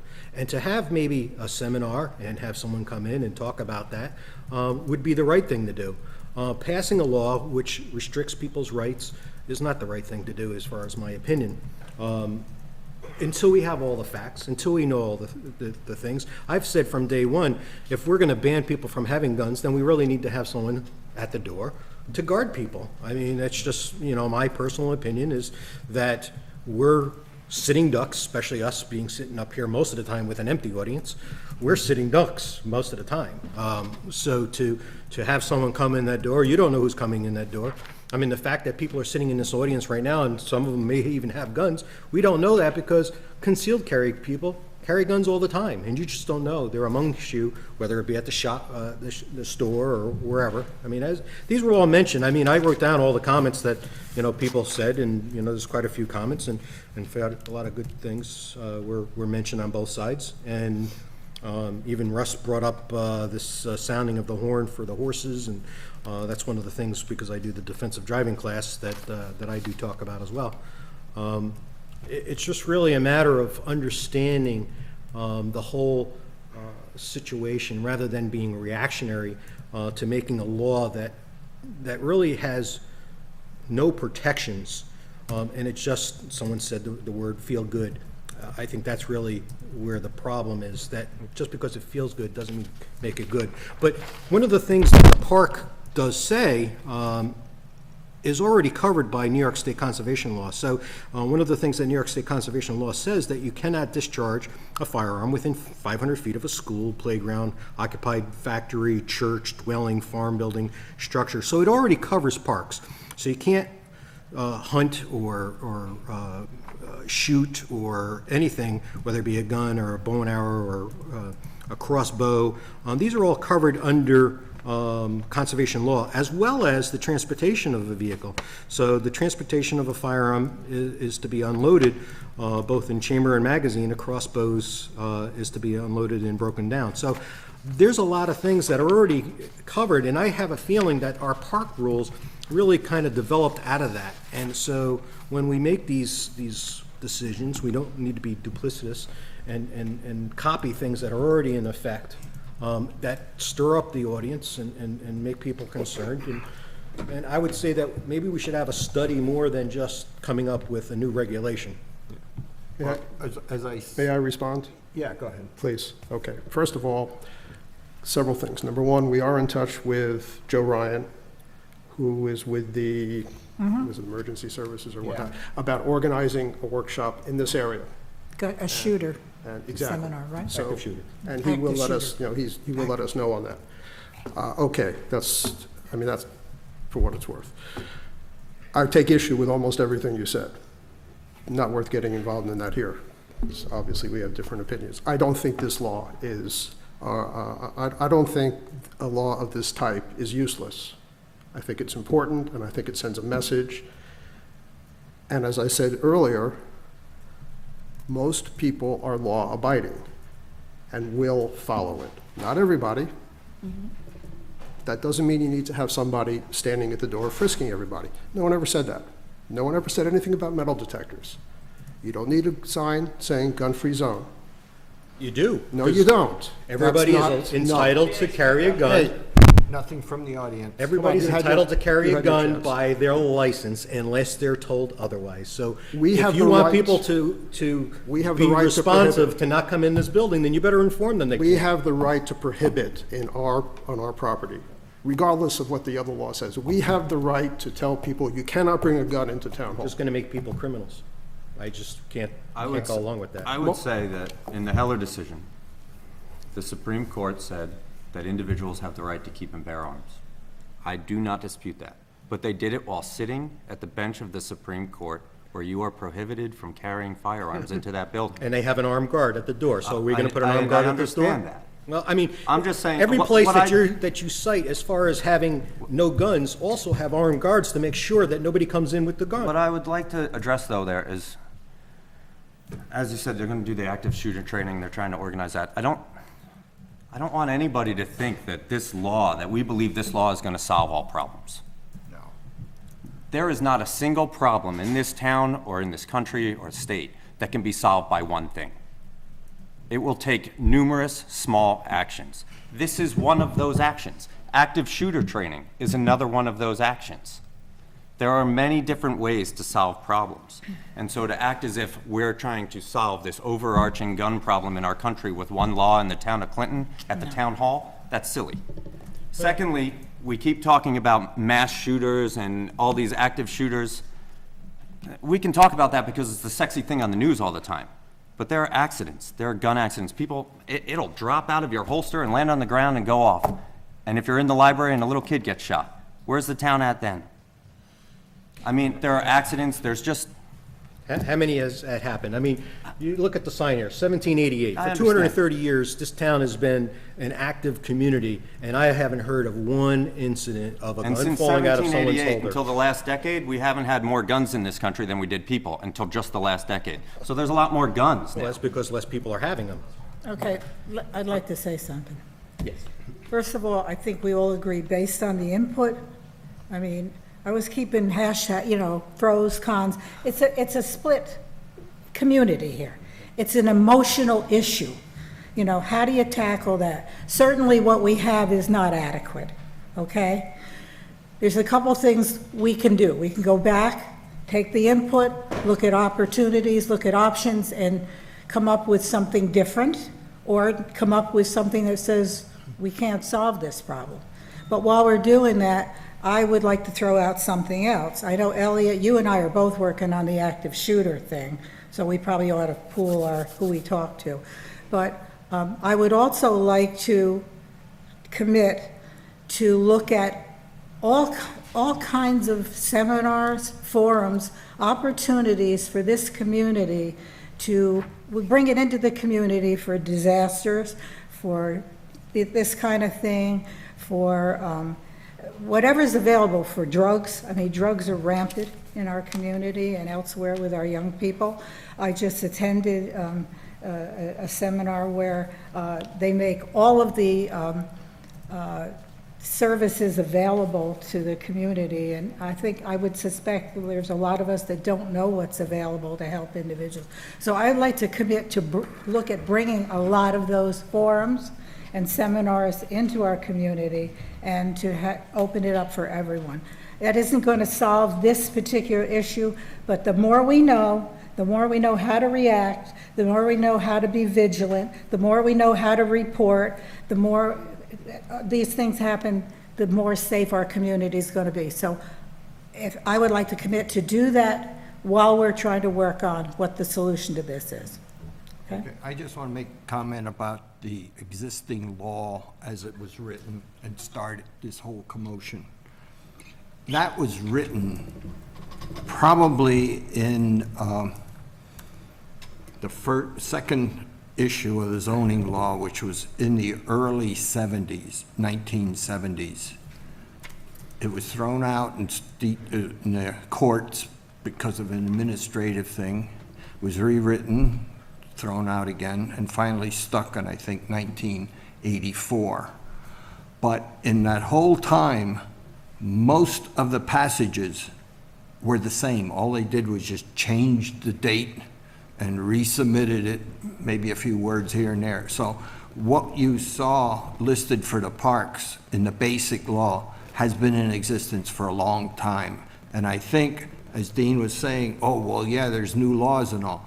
Well, the new laws came in after this attempt to try to provide safety to the community was put in place through the zoning. And as far as the, yeah, that's enough of that It's issue. actually the town code. It's not the zoning code, it's the town code. Yeah, it's a town code, but it's in the zoning section of the town code. Well, in all these rules that we have for the park, we know we can't enforce them all right? So we've kind of settled in over the years for what we can accept and what we can't. And you anticipate that people are going to do the right thing. And we've not had a problem. And we all haven't had right? a problem. Well, people aren't. I mean, they're already bringing their dogs down there. And in fact, the library had, I think, a function where they had wine at it. Well, you know, in the town code, it says you can't have wine or any alcohol in this town hall. Right. So they broke the law. They had their permission. Well, I'm just saying. Yeah. You know, so there's laws that are not being followed already. There's no doubt that what we have, and perhaps even the law regarding the parks, need to be fine-tuned and brought up to date. No argument there. Absolutely not. Yeah. So, But to say that it's feel-good and meaningless is... It is, because it's not going to have that's any wrong. stop, it's not going to stop anybody from coming through that door and Nothing- shooting everybody. Nothing is going to stop Exactly, anybody, ever. nothing, except for a person with a gun. No. A good person with a gun will No. stop a bad person with a gun. No. Absolutely. Nothing. Absolutely. No. Absolutely. Okay. I Well, don't want this this... is too late. How do you think that No. church shooting stopped? No. Someone with a gun. That is... Okay. No. All you get there is the OK Corral. We don't need the OK Corral. yeah. I'd Okay. just like, can I just end by, I do want to thank the community. You guys have been wonderful. Yeah, This we has- emptied the room here. I mean, we emptied the room, but. Look at this. I take what Jim Brands said seriously, that we don't want to pit neighbor against neighbor. There's certainly people in this room that agree with me. There are certainly people that don't. But I am very proud of the conversation that happened tonight, and I applaud you. Thank you. Well done. The one thing I would ask when we rework this is that we consider taking out all 23 or 24 of the restrictions. All right? It made sense years ago for the park, but I think we're taking away the right. I mean, in the middle of the winter, maybe I gave Ray this example, maybe in March I want to come up and pay my taxes and it's snowing out. And I may ride my snowmobile up and park it out here to go in and pay my taxes. That's going to be restricted. This is a little country town. And the things that we've got in that list really to prohibit people in the community to do, I think is just, makes no sense whatsoever. Some of them, yes. Yeah. Some of them, I think, stand the test of time. Others do not. Yeah. I agree. Okay? Okay, let's move on Move to the on. next topic. There you go. We'll move on. We're not serving breakfast here. The next one is So we're going town to table generator. this, correct? Ray? Yes. We're We're just tabling this. withdrawing it. We're withdrawing it. We Okay. withdraw it. Okay. Okay. Town generator. Whoever's left is... We received the proposal information for the 2018 Municipal Innovation Grant called MIG program, which was formerly the Shared Services Program. I was going to propose the generator for that. It would be unlikely to get funding for it, so I'll try to get another generator using other grants. So that issue. Why was it unlikely? Huh? Why? Is that on all three? It doesn't fit within the categories of all the descriptions that you need to follow. Okay. Okay, the next one, on the consolidation of funding, I gave you a litany of stuff last month. At the last Supervisors and Mayors Association meeting on May 1st, there was a continued discussion on considering ways to consolidate activities and request reimbursements from the county. A committee was established to bring forth activities for consideration by the association at its June 5th meeting. Some could be funding studies to determine the benefits of any consolidations. When more information becomes available, I'll let you know. The next one is, oh, no, that was the list of them. Yeah, the cemeteries. Cemeteries, okay. Well, maybe we can all agree on the cemeteries. Or maybe not. Anyway. Don't count on it. People are dying for the Touche, information. there we go. Right. Okay, just a very little bit of background. 3 rural cemeteries in the town of Clinton have, well, 2 have given notice, and 1 will soon be giving notice that they are essentially closing up shop as of the end of this year. We're talking about the Providence Cemetery on Hollow Road, the Pleasant Plains Cemetery over on Fiddler's Bridge, and the Schultzville Union Cemetery right out here. State law requires that unless there is another buyer, organization, whatever, willing to step up and do the work, the town must take these over. So we're in conversations with our attorney and with people at the Department of State in Albany who supervise the Division of Cemeteries, which there actually is, believe it or not, and this is what they do. And tomorrow, Ray and I are going to be spending an hour or 2 with the bookkeeper in Rhinebeck, town of Rhinebeck, right, to talk about their experience. They went through a similar process with 3 of their cemeteries several years ago to talk about the finances and exactly what's involved in terms of taking ownership. You gotta take over. And that is the update. I'll be right back. Okay, sure. Do you want to take a break? I mean, okay. You all right? Yeah, just got Okay. That's So- it? Are So you that's done? it? I'm done. Well, you got the next one, too. I'm finished. Revision to the handbook? Okay, yes, we have an issue here, it's really a bookkeeping issue. About a year ago, I suppose it was, maybe 2 years ago. June, Okay, about a year ago. not quite, about a year ago. Yeah. Yes, we instituted a policy of providing benefit time for our part-time employees. We set it up on the basis of monthly, and it turns out because we are paying, that would have been fine at one time when we were paying monthly, but now the town is paying biweekly, or bi-monthly, I should say. So we need to change the formula to reflect the fact that people are now getting paid twice. It's actually bi-weekly. There are 26. Right. Right. As opposed to bi-monthly. Correct. Right. And so I have a resolution to do that. Be it resolved, the town board approve the following revision to the employee handbook effective May 13th, 2018. Section 700.9 accrual change currently reads, all time off is accrued on the last workday of each month and is available for use on the first day of the following month. Time off may not be used prior to the time it is earned and recorded for use. We will change the proposed change to the same section 700.9, all time off is accrued on a bi-weekly basis coinciding with the payroll schedule. Time off may not be used prior to the time it is earned and recorded for use. Is there a second? Is there? Second. All in favor? Aye. So the next item on the agenda, I believe, from what I understand, is that the Sheriff's Department is withdrawn from the Yes, they're intermunicipal agreement, and so this is a revised intermunicipal agreement to just share the fuel pump system with the 2 fire districts as well as the town. So I make a motion, be it approved, the following resolution. The town board approves the revised intermunicipal agreement for the sharing of electronic fuel dispensing system between the town of Clinton, the East Clinton Fire District, and the West Clinton Fire District, and authorities the supervisor, or authorizes, sorry, the supervisor to sign the agreement. Is there a second? Second. All in favor? Aye.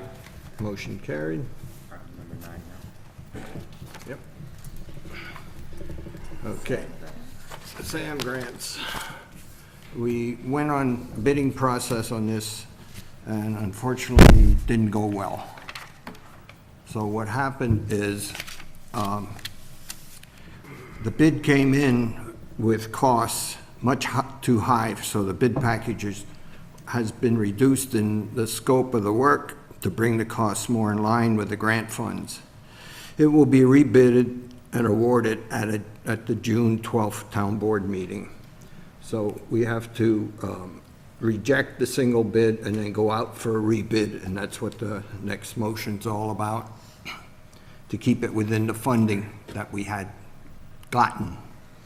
I make a motion that the town board approves the following resolution. Be it resolved that the town board approve rejecting the single bid received for the macadam project using SAM grant funds and authorize the town clerk to rebid with a macadam-only surface for the paving of the parking, roadway, and paths of the town complex. Bid package are available on May 14th, 2018 from the town clerk.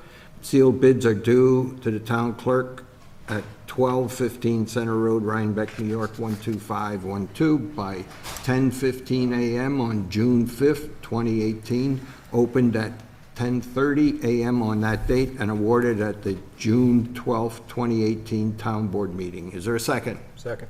Any further discussion? All in favor? Aye. Aye. Motion carried. The next one is for the highway garage doors. We received no bids, so are rebidding through a different process to get some bids to be able to open at the June 12th Town Board meeting. So that's what this motion's about. The motion says, I make a motion that the town board approves the following resolution. Be it resolved that the town board authorizes the town clerk to rebid the garage door repair project using SAM grant funds. As no bids were previously received, bid packages are available on May 14th, 2018 from the town clerk. Sealed bids are due to the town clerk, 1215 Center Road, Rhinebeck, New York, 12572 by 10:15 a.m. on June 5th, 2018, opened at 10:40 a.m. on that date and awarded at the June 12th, 2018 Town Board meeting. Is there a second? Second. Any further discussion? All in favor? Aye. Aye. Motion carried. Okay, next one, we're on new business. Michael? At the April 10th, 2018 Town Board meeting, I introduced an amended lease agreement between the library and the town of Clinton, adding the children's reading room into the currently active lease agreement that expires in 2020. During that discussion, Councilman Dean Michael stated, as cited in the minutes, that town, quote, town offices were moved out of that building due to mold and water, unquote. And further, the councilman expressed concern that if we are renting the space, we must be sure it is a good and healthy environment. I agree with that sentiment. The motion to sign the lease amendment passed that evening, but the comments regarding a mold situation concerned me, so I spoke to the library trustees about this, and they expressed a belief that there is no mold issue in the children's reading room. However, they felt it would be necessary to look into the situation in order to reassure users of the library that mold is not an ongoing problem. With that in mind, I asked Carol Mackin, town clerk, to search town records for any references to mold issues within the town hall and library building, and Carol generously provided records going back to the mid-1990s. Between August and November 1995, the town board approved a bid from Masuda Construction, Rob Marr Incorporated, to renovate town offices, construct handicap-accessible bathrooms, and install an emergency exit. The repairs to that space also included sealing the cinder blocks and installing a water barrier between the cinder block and drywall. The minutes from all of those meetings do not mention any mold problems. In July 2011, the town board was discussing a geothermal system.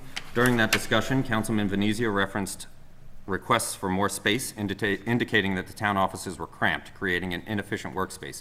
He did mention that the area was damp, which could lead to mold problems. That conversation changed dramatically just a month later. In late August of 2011, this area received significant damage from Hurricane Irene. The basement of the town hall and library building had about 1 to 2 feet of water. Resulting was a new drainage system being installed around the building, carpeting being removed, drywall being cut out to remove resulting mold, and the room was treated for mold. And finally, in April 2013, FEMA money from Hurricane Irene came through and a basement renovation was begun. The scope of work document created by Morris Associates at that time gives a detailed description of all repairs with no indication of a mold problem. Along with all of this documentation, I asked several people that worked in and around the offices at that time if they recalled any mold problems, and I heard several reports of water leaking into the space during rainstorms, but no reports of mold problems. Those problems with leaks were clearly addressed during the renovation work after Hurricane Irene. So with that, it seems clear that all appropriate steps have been taken to prevent an environment that would be conducive to mold. There have been no reports of mold since the renovation, and I'm certain that the town and library staff will remain vigilant, performing periodic inspections. I have no reservations in telling the users of the library that it is a safe and healthy environment for them and their families. Okay, thank you. Okay, next thing is smart climate. Yeah, we had mentioned last month that we would be naming a coordinator for the Climate Smart Communities. When I went to the CAC meeting, there were 2 of the 5 members weren't present at that meeting, so we decided to table it until tomorrow. So next month, we will be naming a coordinator. Okay. I thought you would appoint them, because they weren't there. That's the way it always works. I tried. That's the way it's supposed to work. But they keep looking at me. You don't show up, you get appointed. Yeah. Okay, next item is the CSEA dental and vision insurance contract. This is just a contract we re-sign. It's in the budget, all the numbers and all. Every year, every other year. Sometimes it's for 2 years or 1 year. So that's all this is, just approving it so I can sign it. We're still using it, we're doing it. They finally send us paperwork. I make a motion to approve the following resolution. Be it resolved that the town board approve the CSEA contract for dental and vision insurance for highway employees. Is there a second? Second. Any further discussion? All in favor? Aye. Motion carried. Okay, Safety Committee, Clinton Safety Committee. Okay, this is brand new. I am right now forming a committee and also trying to form what our charter is to be and how we start to break that down within the town. I hope to have a committee formed by next meeting and our first pass at the things that we'll tackle.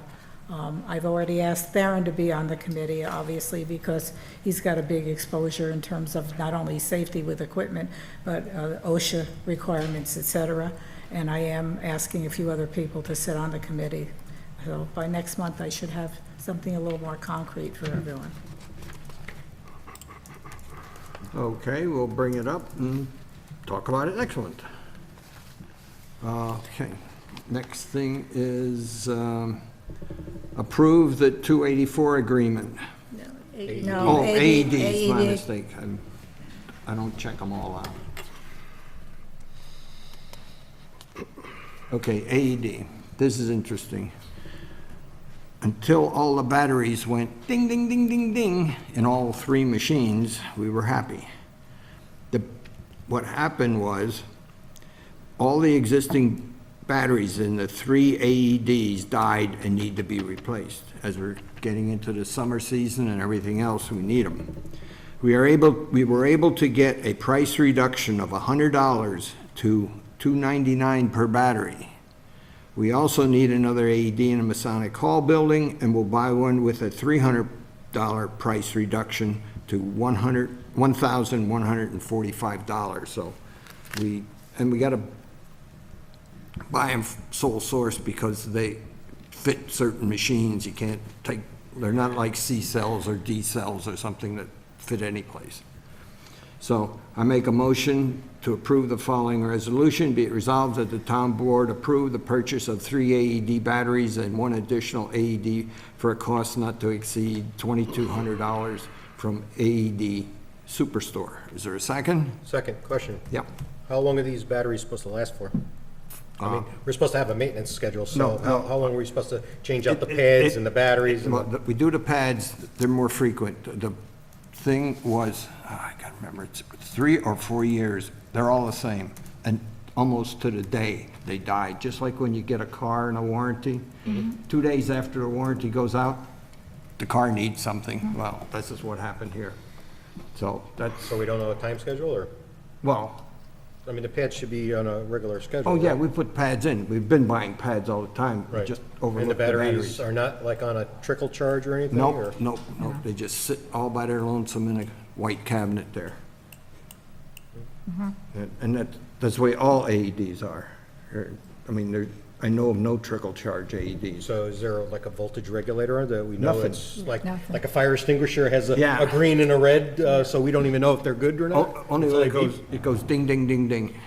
Well, I would think that I mean, maybe somebody we could should walk find a around life. Somebody could walk around with a voltmeter and put it on the battery and find out. I mean, But Yeah, that does, but that's But I'm not saying under maybe we load. should have a more determinate number and Well, put it we're- on a schedule.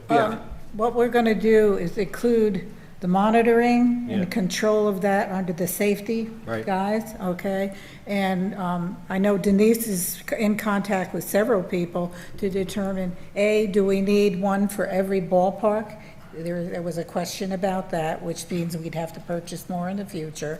And B, what things can we do to either monitor, prevent, fix, whatever, some kind of a schedule. So we'll make that part of the safety thing, and we won't be getting caught Surprised. later on with Yeah. inactive AEDs. So or there's no something. way of knowing that it's gone until it dings? That's what you're saying. Basically, yeah. Okay, So,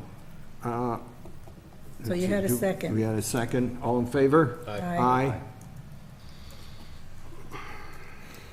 Okay, the next one is to approve the 284 agreement. That's a highway agreement on roads that he's going to use CHIPS money to go and improve the surface of the roads. Typically, this set, if I looked quickly here, I've seen so many versions, they're all oil and stone on these roads. You want to know the roads? And the roads are Fiddler's Bridge, Browns Pond, distance of 2.42 miles, Fiddler's Bridge, 4.25 miles, Old Bull's Head Road, 1.2 miles. And then the other one is doing Field Road, and that's blacktop, and depending on the time that it's done, maybe an oil and stone this year or next year, depends on how it times out. So that's what this is all about. It's done every year around this time. Once we know what we can do, the roads are prepared and ready to roll. So I make a motion, let's see, I gotta find it here. Okay. Make a motion to approve the following resolution, be it resolved that the town board approves resolution number of 2018 of the 284 agreement. Is there a second? Second. Any more discussion? All in favor? Aye. Motion carried. Excuse me, Ray. No Yeah. one leave. I need them signed original duplicates before the evening is over. So if you'd like to start, they're in duplicate. We have two, right? Two. Yeah. Okay, the next one is to appoint summer employees, basically There are 4 lifeguards, So there are gate 4 guards. pages. Give this That's back to me, generally please. the Excuse group. me. So, I just wanna show. and, 1, 2. let's see there, yeah. That's all. And one rec leader that runs the summer programs. Thank you. So I make a motion to approve the following resolution. Be it resolved that the town board approves the resolution number of 2018, resolution to appoint summer employees. Is there a second? Second. Any discussion? All in favor? Aye. Motion carried.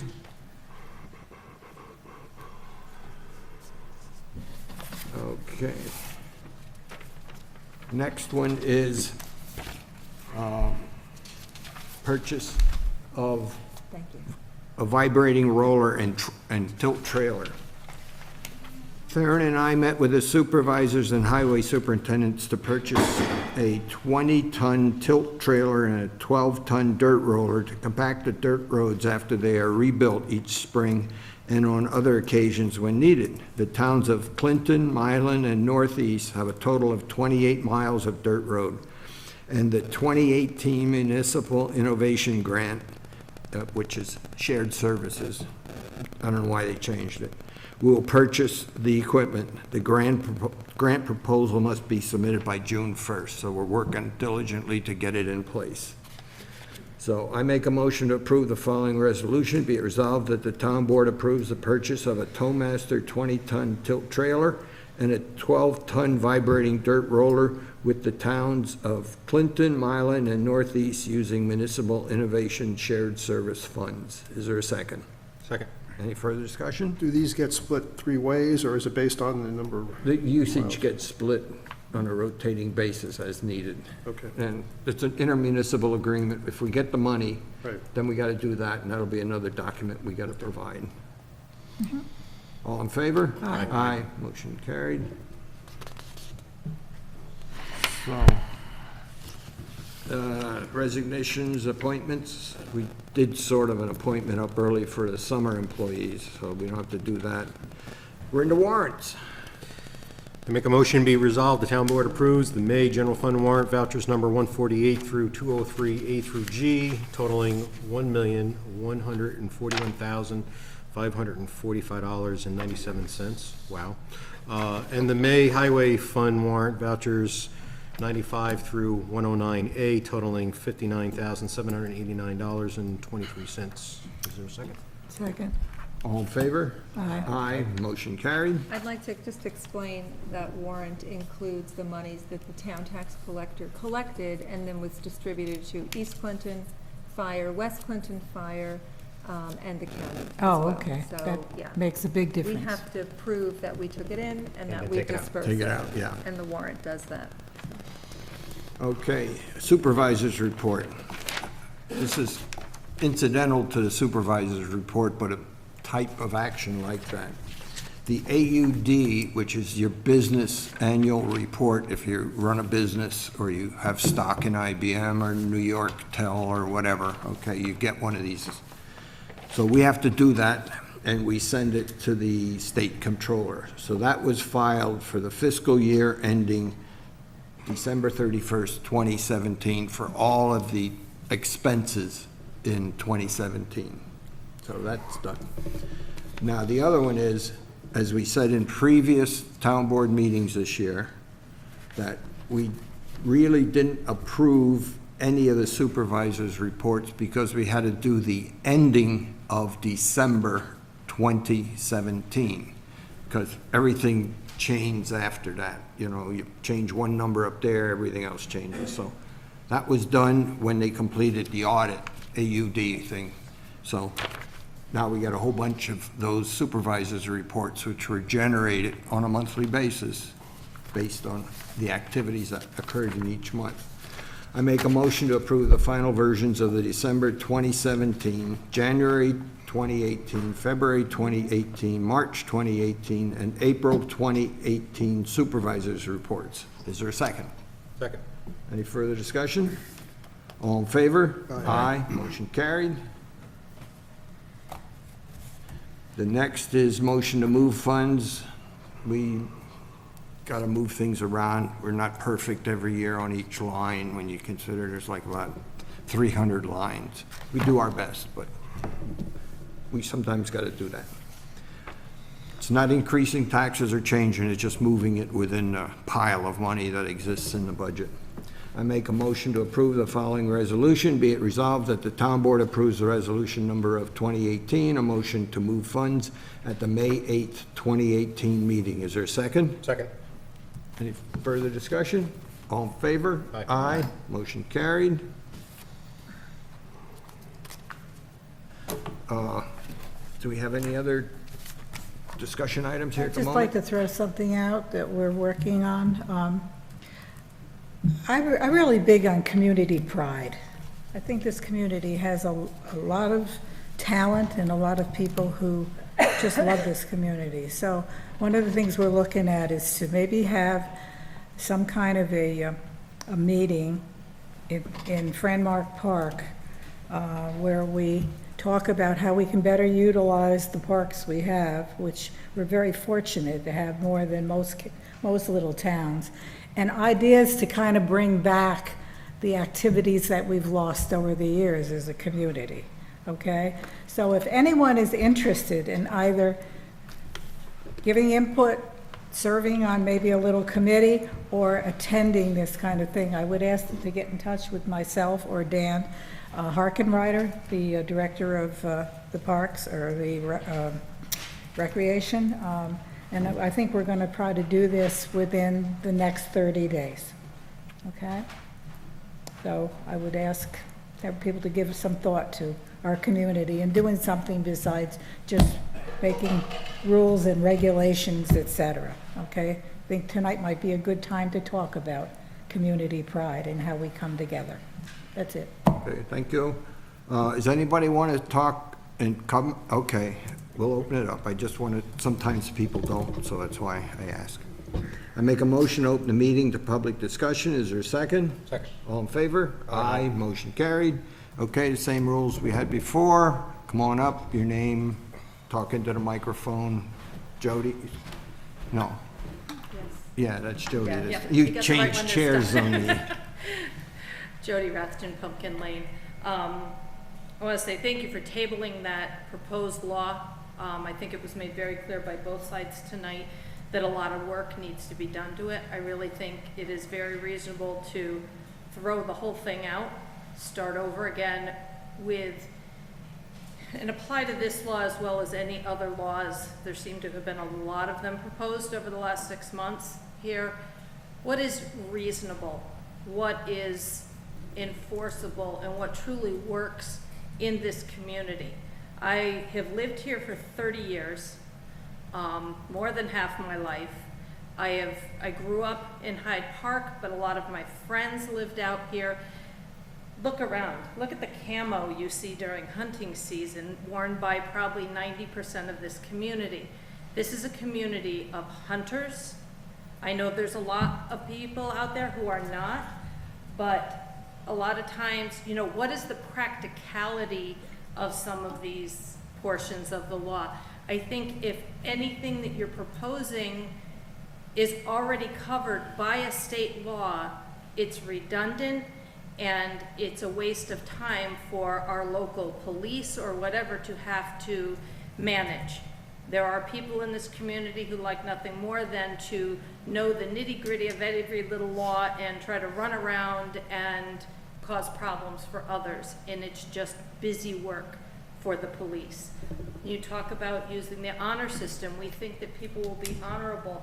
I think it's disrespectful to those who have gone through the process of getting a concealed carry permit to not assume that they are going to do the honorable and safest thing with their weapons when they carry them on themselves, whether they're here, they're in McDonald's, they're in Stop and Shop, or any other stores, in restaurants, in businesses throughout this community.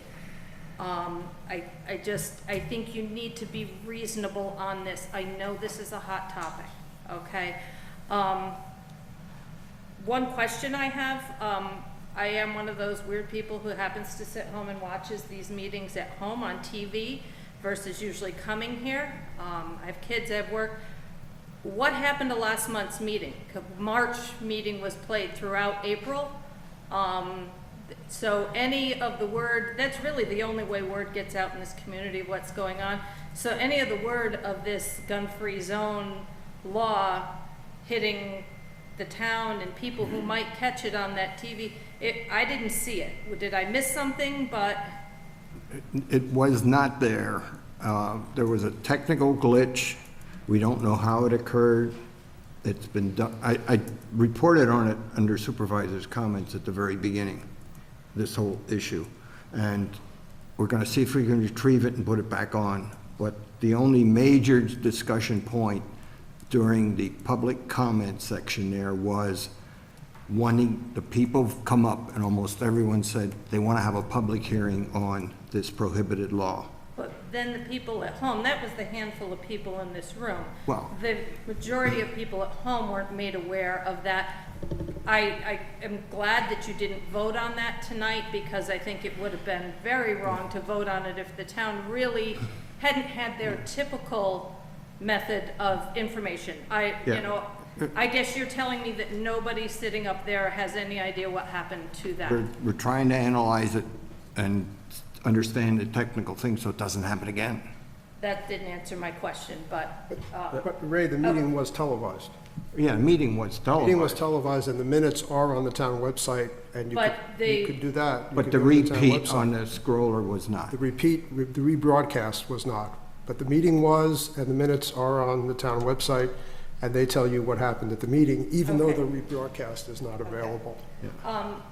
the majority of people in this town just assume you guys are just keeping things running. It surprised me the number of proposed laws that have come across the board in the last 6 months versus the last 30 years that I've lived here. And along that line, with all these laws that are coming on, or proposed laws, bills that you're putting up, I'm assuming that those are going through town lawyers Oh, yeah. and discussion. Is there any way we as town people can get information on how many billable lawyer hours are being put towards some of these that then get put to rest? It seems like some of them are kind of pet projects, and a lot of our tax dollars are just kind of going out the window on that. So I'm asking, who would I see about getting that kind of information? Not to put any more on Carol. I wonder. So that is Shoot me a information text. that would. It's public information. Okay. Shoot me a text. It's a Okay. FOIL request. I don't require that you use the form. I do take, just a written request. Okay. And I'll just follow the law in terms of my reply to you, but that is public information. Great, thank you. Yeah, you're welcome. Okay. Steve, okay. I know Joel's gonna be right behind me, so. Yeah, So, it seems like the last couple of months, we'll say the last month, there's like an agenda behind these laws. We talked about a tree law. We talked about historic home law. I was driving north to Lake George today, and I passed 200 bucket trucks, all heading south, because last Friday night, that storm that we got here with the high winds, it devastated the North Country. Up there they have tree laws that you can't cut a tree if you're 50 feet or 20 feet from the lake. Well, you know what? The Mother Nature was no respecter of the law, because some of these lakes, the wind went down there and just toppled these trees upon houses and cars. One of my friends that worked with me, he had a brand new Corvette that he had for about a week, and this big hemlock came right down and flattened it. But I'm not here to talk about. I'm here to talk about common sense. Sometimes we need common sense laws in this town, like allowing dogs down at the down park. You know what? They can use that whole bank facing the road to do their business. Keep them away from the picnic area. Keep them away from the beach. Keep them away from inside the pavilion and the playground. But let them do their business on that side hill. People use that side hill for snow sledding in the winter, but not during. Most of the time they don't want to walk up the hill. But let the dog owners do that. It's a two-way street. I understand there's people on both sides. People don't feel comfortable if someone is carrying a gun, but you would have to see a gun to feel uncomfortable. Now, if a police officer were to stand here, I don't think there's a person in this room on either side that would feel uncomfortable of a police officer open carry, because they're open carry. People that are concealed carry, by law, have to keep it hidden. Okay, that's what it is. And like you hear, a guy spoke up here earlier. He said there's more laws on a concealed carry permit, the process that they have to go through, the backgrounds that they have to go through. We need to think about that. I look forward to watching the previous month's videos. 4 times a week we show it for the whole month. That's 16 times. And last month's video was not shown. Technical reasons. I've never seen it not show before. Month after month after month, they're always there. But this month, all of a sudden it wasn't there. It seems like it's. I'm not going to go there, okay? We talk about laws, creating a gun-free zone, another gun law. Chicago has the strictest gun laws in the entire country, and it's the murder capital of the world, because gun laws don't affect crime. people that are criminals, they're gonna kill people everywhere. And you know what? There was a shooting, a school shooting, not too long ago, out west. Major media didn't even cover it. You know why? Because there was a gym teacher who had a concealed carry. When that guy came through the front door, it was done.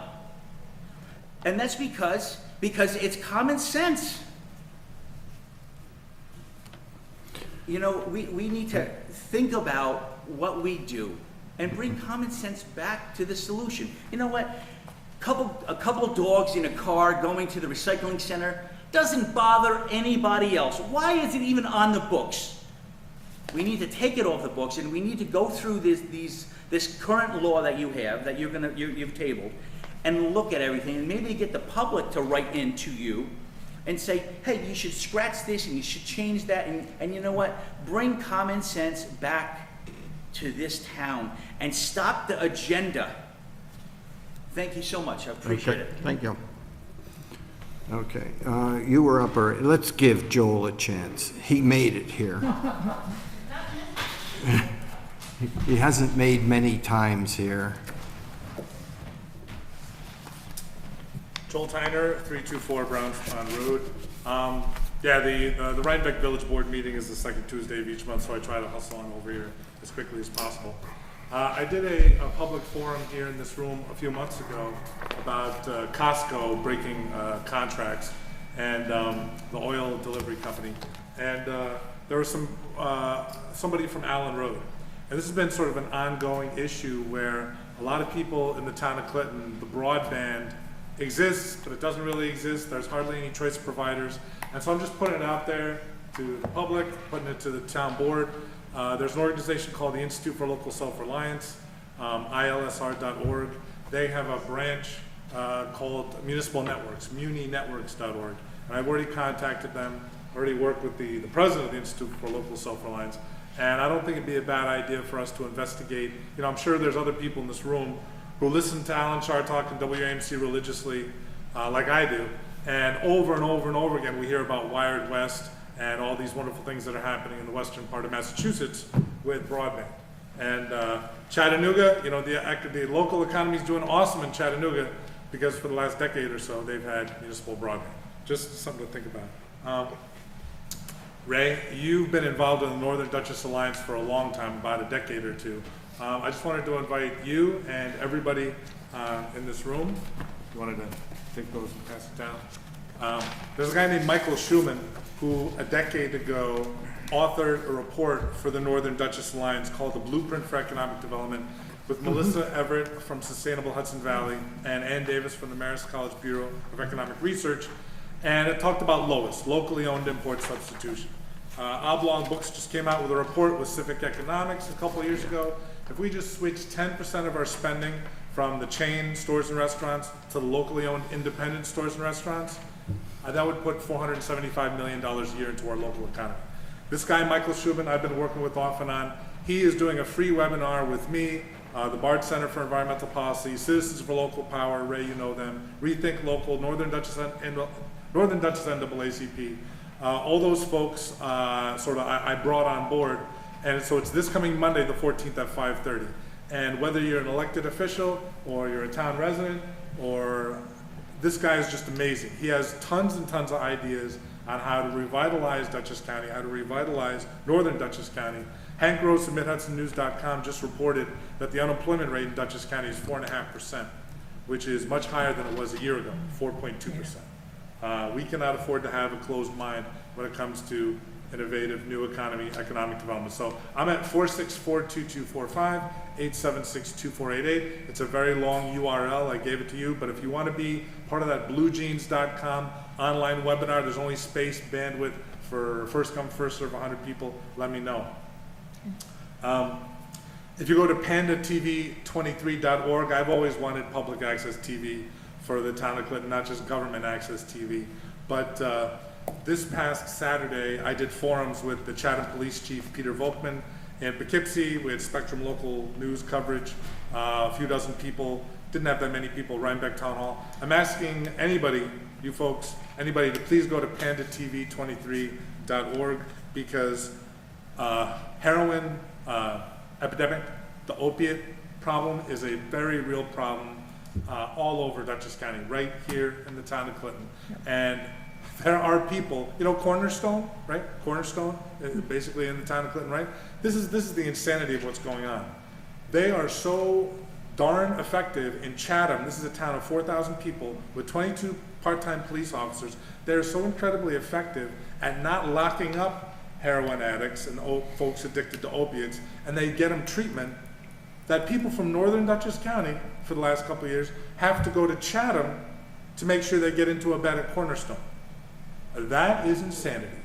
And it is insanity that there's 30, 40, 50, sometimes 60 people in the Dutchess County Jail. We're paying $125 a day per person. All they've been charged with is criminal possession of a controlled substance, nonviolent drug addicts. That is insanity. So I'm asking you to go to Chatham Cares for You on Facebook. Chatham Cares, the number 4, the letter U. The Police Assisted Addiction and Recovery Initiative, PAARIUSA.org. We need to make it happen. And I would love to see the Clinton Town Board pass a resolution in support of that. Many of my colleagues have already signed on the letters. The last thing I'll say is that in Dallas on Friday, the Secret Service ordered that our illustrious president and vice president were protected. No guns allowed inside the NRA convention in Dallas on Friday. FYI, just so you know. I wanted to give you credit, Board Member Cunningham, because you said certainly what we have is not adequate. The zoning law, the seatbelt law, the indoor smoking law, laws against shoplifting, there are not men in blue and women in blue and police officers enforcing, you know, just because a law, you know, there are other ways to enforce a law than having, you know, a person, you know, in a police uniform. Aurora, Orlando, Las Vegas, that Texas church, right? San Bernardino, Sandy Hook, Parkland, AR-15s each time. Do you know what's going on? I learned this from John Roll from the Poughkeepsie Journal. He wrote about New Yorkers against gun violence coming together and meeting of the minds with the pro-gun people and the anti-gun people. AR-15s are 100% completely legal in this town, in Dutchess County, in New York State. You just have to remove the military grip. And because I'm just being honest with everybody, because I've been a very outspoken advocate for a couple decades, and I've had a huge pickup truck worth of trash dumped in me and my mom's driveway, okay, I would like to see some protection. Because there's nothing stopping anybody within the New York Safe Act banned AR-15s. But AR-15, if you remove the rifle grip, pistol grip, somebody can just come walk right in here. And so thank you for trying to do something about that. My brother lives in Farmington, Connecticut. On the way back from Farmington, we took I-84. You ever do that? Mm-hmm. You pass through Newtown. You pass through Sandy Hook. That should have been the wake-up call. December 14th, 2012, okay. 26 and 7-year-olds mowed down. 6 teachers and adult staff. Yes. Please do something about it. And thank you to the board members trying to do something about it. Thank you. Okay. One more. Your turn. Bittner. Earlier in the evening during the public discussion, you mentioned that you were writing down everyone's questions and that you would address them. I would like to know when. When will you address everyone's questions about that proposal? Like when, what, why did you come up with this dog issue? Questions that everyone asked during the discussion. When can we expect answers from the board? Until we have time to analyze it, I can't give you any dates. Can I at least say, as Ray mentioned earlier, this was text taken from a law that's been on the books for decades. It's not like somebody on this board came up with the dog issue and put it in there. It was text because of things that were prohibited in the parks, and we just changed the title to Parks and Other Town-Owned Property. That's all we did. So it's not like people are coming up with things like because we hate dog owners. No. You know, that's not happening. And we've taken these comments. I'm certain that Elliot's going to take these comments and rework the law. Thank you. Yeah. Anyone else? Okay, hearing nothing, I make a... Oh. I just want to...